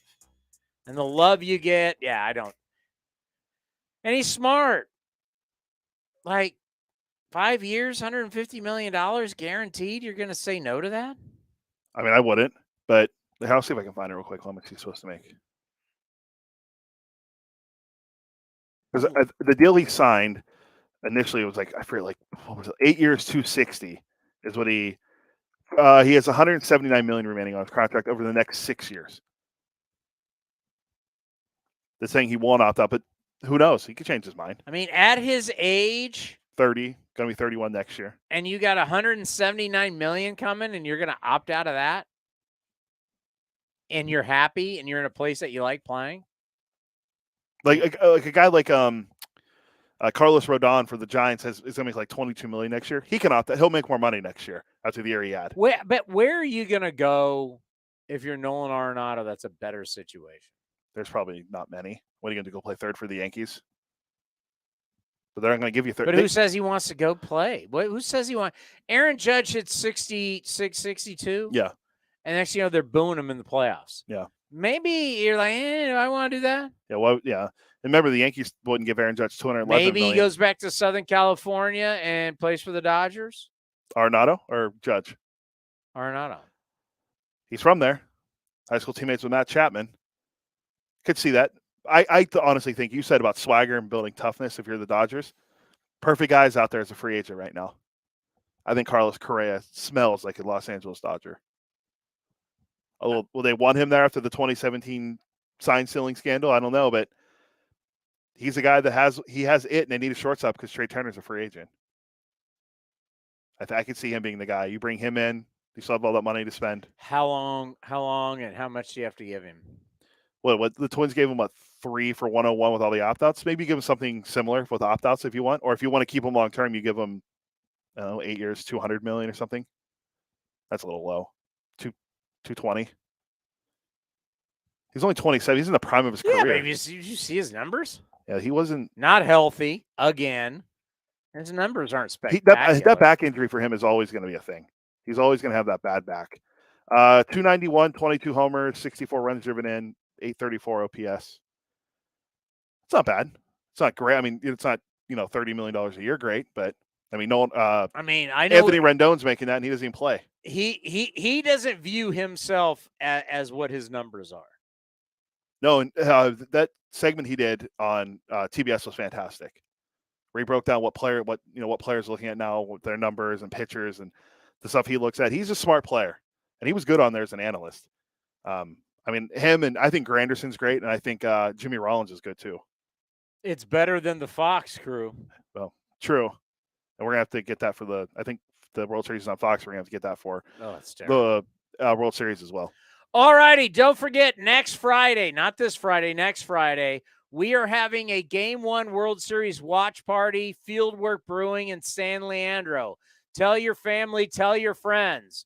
We'll be there at 1 o'clock. First pitch is going to be at 5 o'clock. Once again, a watch party. It's beers and baseball. Beers and baseball. Is there something wrong with that? No, it's a great alliteration. Beers and baseball. Beers and baseball. Fieldwork Brewing in San Leandro next Friday, Game 1 of the World Series. All righty, who do we got on Friday? We're going to have Hembo joining us. We'll have Raleigh Fingers, Eno, and Dave Feldman. Feldy. The great Dave Feldman. All right, we want to thank Todd Callis. We want to thank Jim Callis. Todd Callis, one of the voices of the Astros. Jim Callis, of course, MLB Pipeline, MLB.com. Jay Jaffe from Fangraphs. And Shooty Babitt will be a reschedule. Shooty said he will be home next Friday, so I'm asking to see if he's going to be able to make it to field work for us. I don't think he texted me back yet. No, he hasn't said anything back yet. But he said he is here, and I told him that Bip would be there too. Awesome. All righty, we'll be back on Friday at 1 o'clock. Don't forget, next Friday, not this Friday, the Friday after, the 28th? 28th, yeah. We will have Game 1 of the World Series. We'll have a watch party, 1 to 5, Fieldwork Brewing in San Leandro. Come by and see us. We're going to have prizes to give away. You guys love free stuff. That's what we should just say. A's Cast Live, Game 1 of the World Series, free stuff. Fair enough. Sounds good to me. That's what's going to happen. But we will be back this Friday at 1 o'clock for A's Cast Live. Thank you for listening and watching, everybody. The Coliseum has gone by many names, but none better than the Last Dive Bar. Hi, everyone. Ken Korak here, and my friends at Last Dive Bar are helping us celebrate our longtime home. Last Dive Bar has the most unique merchandise